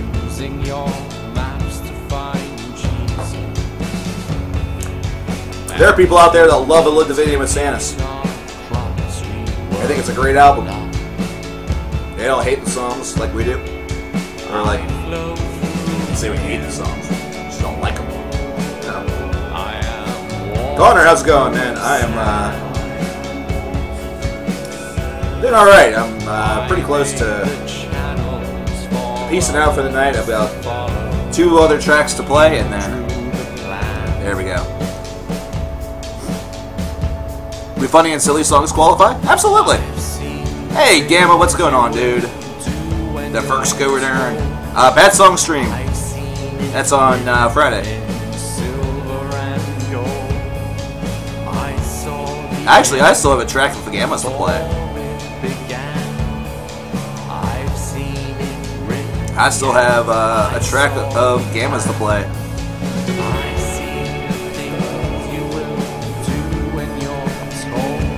This reminds me of a band called Hood. Very, very super chill out.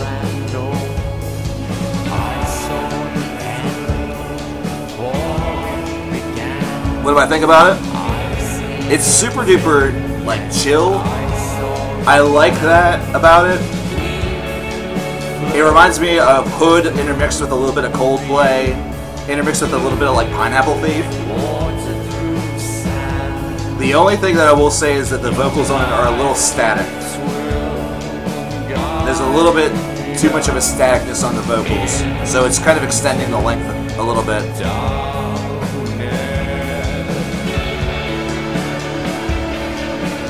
So,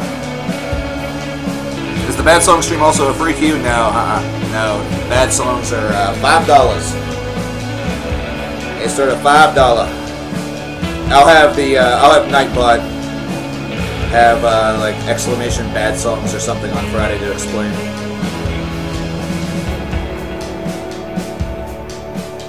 Hi PayPal, watch it actually work for once. That'd be great. Thanks. That would be amazing. Thank you very much. I just had to make sure I remembered what song it was. Dream Machines by Seventh Wonder. That was Gamma's song.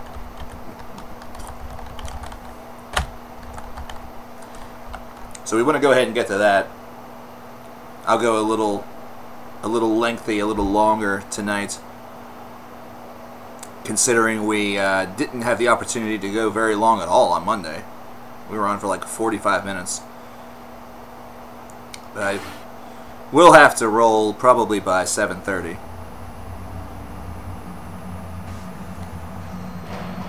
Oh, we have to... You're paying to torture me, essentially. Have I had TR yet? No. I have not. I need to. That's on my list of things to do.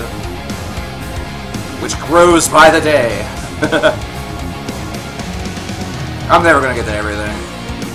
Like I was talking over on the CKN Legion over on Facebook, and Andy was talking about how many albums that he's listened to. Like he's listened to over 150 2018 albums. I'm really regretting the fact that I didn't keep my log for 2 months. Like I just straight up gave up on the log for most of the summer. So it actually says I've listened to 100, but I know that I've listened to way more than that because there's stuff that I just straight up didn't even put on there because I didn't want to look at it. What's going on with the shortage of reviews? I stream a lot more. Reviews kind of take time, energy, and I don't like doing them as much, I guess. I'm really far behind, so at this point I think I'm just going to have to start fresh and forget about the stuff that I've missed, you know? So, I do a lot more streaming than I do videos. YouTube is kind of blah as it stands. What is this? This is Seventh Wonder with their song Dream Machines.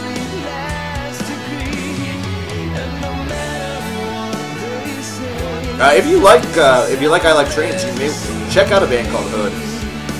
Let me see if I can specifically get you what I'm talking about here. I remember my information for that. Probably not. Alright, we're not going to worry about that over there. Worry about that on the phone.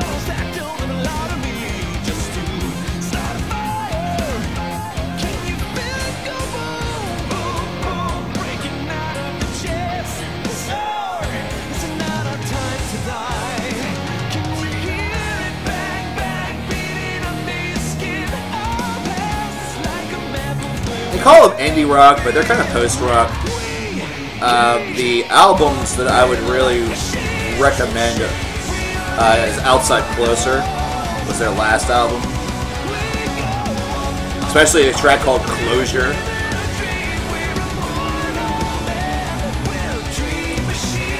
It was an excellent album. But unfortunately, like I said, it was their last. We didn't go further back, it gets to be a little bit more indie. A little bit more indie rock, I guess. But of course, whenever you consider what indie rock was in the 1990s by comparison to what it's kind of considered now, there's a bit of a difference. I did finally listen to the Ice Nine Kills album. Not too bad. A little bit better than their last one. I'm still not totally on board with them, but I'm a lot closer than I was before. Just a really interesting band, so I will give them credit for that much. 20 out of 30 was what I gave it.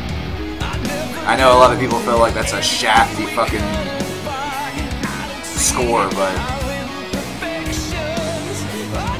you know, sometimes personality is one thing that kind of causes difference, you know.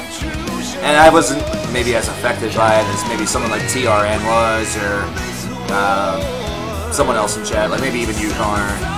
Yeah, 20 out of 30. Cody, unfortunately, with that, it'd be another thing to keep up with. It'd be another thing I'd have to keep up with, sadly.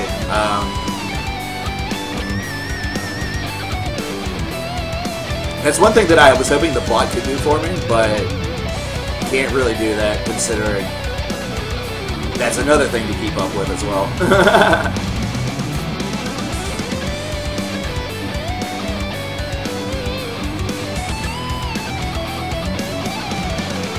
I would crash the stream 10 times. Yeah, even whenever I was, I had like Winamp running. Whenever I was running everything through Winamp, that way there would be something for you to see on stream. That just caused a slowdown. Because there was another application running. You know? So, unfortunately, it's just not something I can do.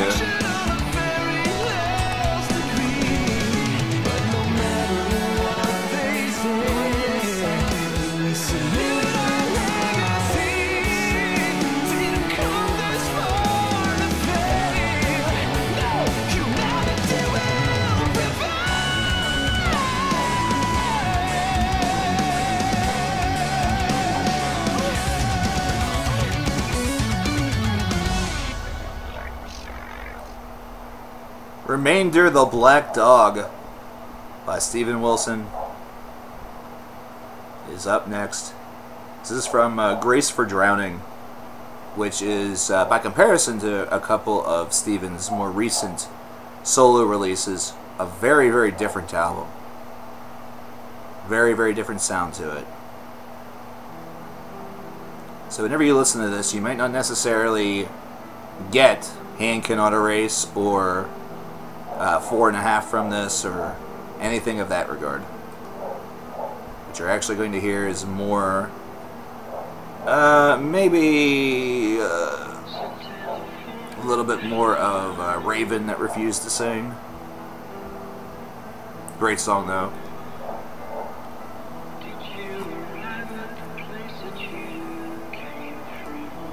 That's cool, Cody. What score did I give The New Orphan Land? I did do a review of that one. I did do a review of that, so that's on the channel. That's a 29 out of 30. It's currently my #1 for 2018. Nothing's topped it yet. A couple things have gotten really close, but nothing's topped it yet. So, yeah.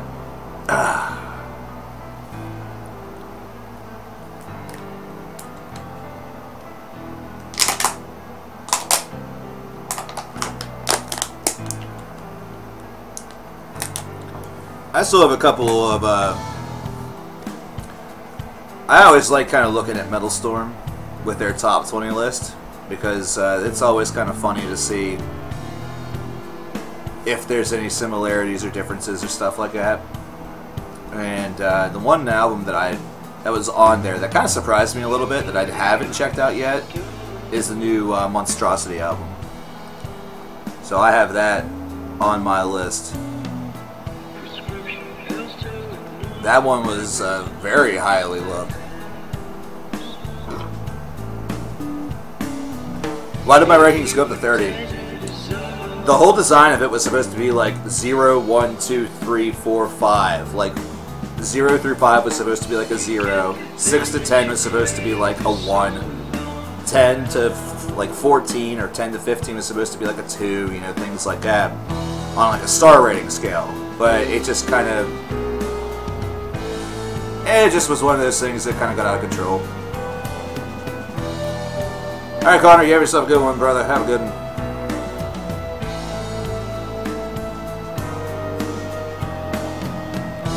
What albums would I rank a 0? Catharsis. That was a 3 out of 30, I'm pretty sure. Like, that was a really low score that they got. I got a really low score. Godsmack, I think, would be like a 5. Yeah, that Godsmack album was trash. It was bad. There's been some 6 Feet Under albums that those have been really, really low. Subterranean, really. I would say that if there's an album that would get like a 0, like an absolute worst score possible, probably would have been Frequency Unknown. Probably Frequency Unknown. Not only because the material itself was bad, but also because of the story behind it. Why it was actually manufactured. Like, that was a complete bullshit cash grab. That was also Jeff being 7 and saying, I need to get mine out before theirs. So he wrote a quick, stupid album that was horrible. I mean, boring dad rock.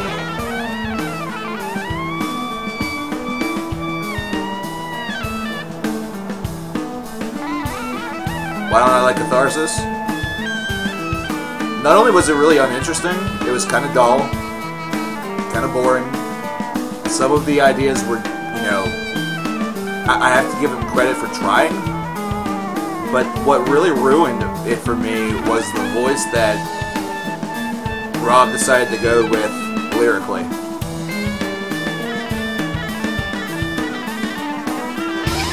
And that was what was the killer. That was really a big killer. Social awareness like that within what he was doing, it falls extremely flat. It comes off as, and it kind of subscribes to the idea of Machine Head being a bit of a paint-by-number band that gravitated towards scenes that were doing fairly decent. You know, shifting up their sound kind of at the drop of a hat. Kind of abandoning that, and they kind of showed it again. They showed themselves as a group that would polymorph to what would seem hot or popular. Only this time it wasn't necessarily shifting up their sound, which they did do, but what was more prevalent about what they shifted up was speaking more toward the social awareness of the generation, which, come on, man. Come on.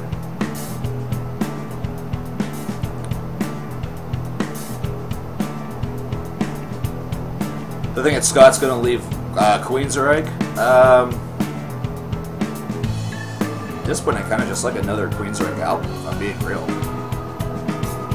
I kind of just like to have a new album from the guys. We've got, what, like 2 Operation Mindcrime albums, maybe 3 ever since the last Queensryche disc? I think it's 2. So I'd kind of like to hear a little bit more from Queensryche, but you know, if we don't get anything else from them, I'm not necessarily going to be mad. Queensryche's had a long career.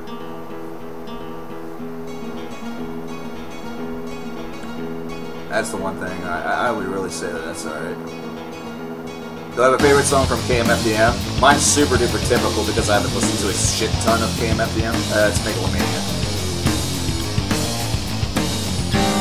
I'm super typical whenever it comes to KMFDM.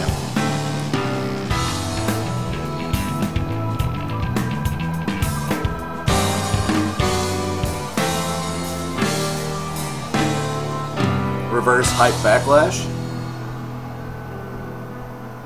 I think that Catharsis also suffered a lot from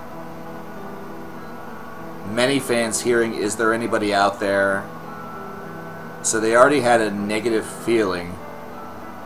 But that's something that could have easily been washed away from the album itself. Like, the album had to prove itself to be not just material like Is There Anybody Out There, which there was a little variety on there. I think a lot of folks were harsh on it without really giving it a chance. But whenever you sat down and really examined that album, it's a mess. It's an album that doesn't even really have an identity. It's an album that doesn't even have an identity. And really, the Disturbed album, the more that I listen to that, because I've listened to it a few more times, it kind of, like, that's the one thing that keeps it from potentially being really good, was the fact that they didn't commit fully to an identity on that disc. And had they done that, I think that it would be remembered a little bit more fondly. See you later, Riff. You have yourself a good one, man.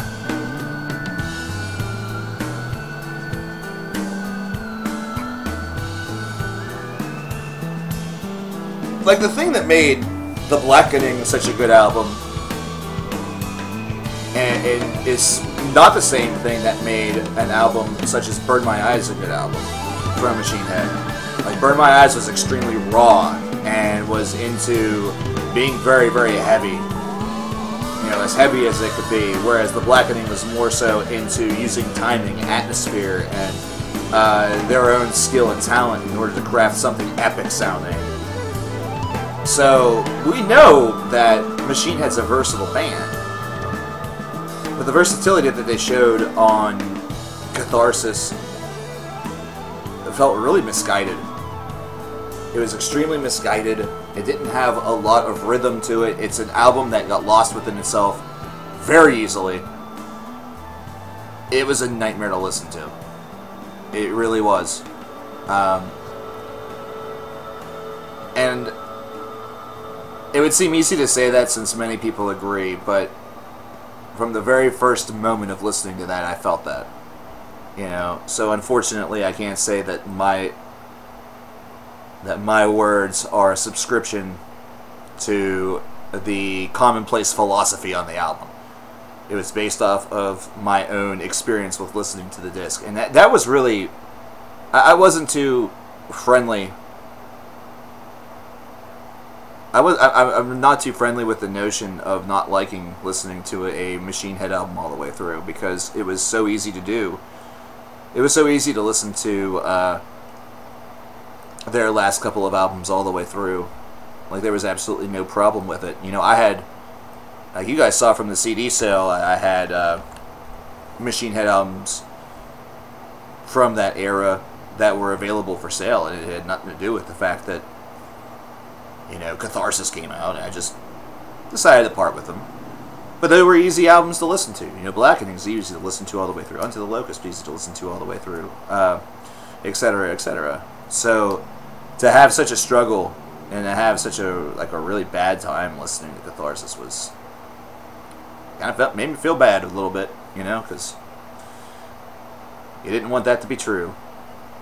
But sure enough, you know, the last track for the day, by the way, Hello Helsinki from Huluden Highway. Haluden Highway, rather, should I say. Haluden Highway. You know, I didn't want Ola Devine Insanus to be bad. I didn't want, you know, a lot of the albums that I talked very negatively about, I didn't want them to be bad. Can Machine Head make a better album in the future? They're breaking up.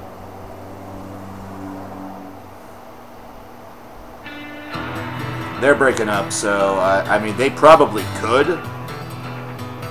But I have, really, with Rob in the mentality that he is right now, they would have to polymorph again. They would have to polymorph again.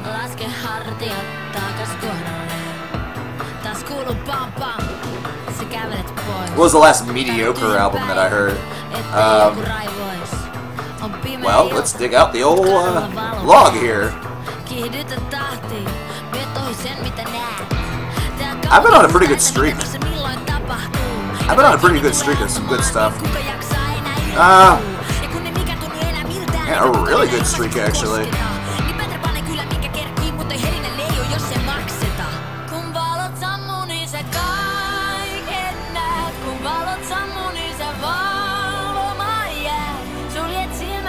The last one that I'm seeing here on the log is from a band called Cedar Senses. The album was entitled Tightrope Walk on the Ground. It was a sub 15. It was a 14 out of 30. It's a 2018 album. That's from earlier this year, I can tell. Let's see if I can go back and find out the Ectomorph's Fury, 11 out of 30. Sidecore with the Alliance, 14 out of 30.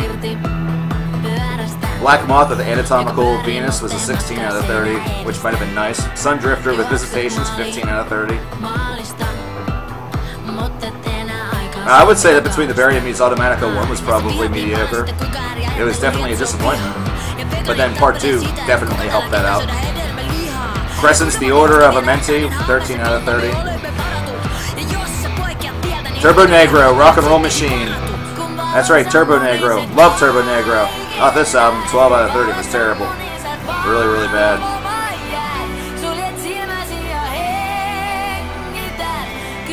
I wasn't wild on Portal's new album, 14 out of 30.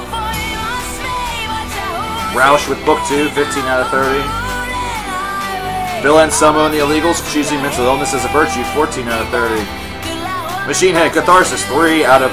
I put this at 3 out of 20, that's 3 out of 30. Whoops, my bad. New Disturbed album.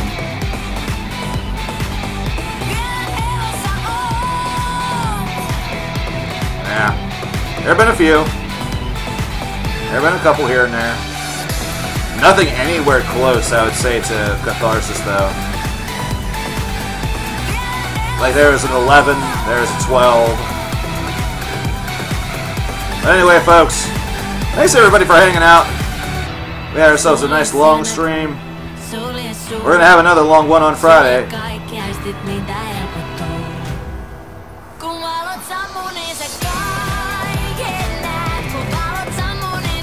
We will have our another long stream probably on Friday, all depending on how wild and crazy the queue gets. I'll try to see if we can get a incentive going specifically to how much the total is. Maybe we'll get something kind of cool for $1,000 or $900 or something like that. We have only 3 streams left in this streaming series for autism awareness, which is Friday, Monday, and Wednesday of next week. So, yeah, we're getting down to it, folks. But thanks to everybody for hanging out. No, I will not be streaming tomorrow. I will be streaming on Friday. Friday is Bad Song Stream 2. I look forward to seeing all of you there. I'm sure that I will, and I'm sure that we will we'll be tortured together, but we will also laugh about it together. Yeah, that's about all I got. Thanks, guys. Have a good one.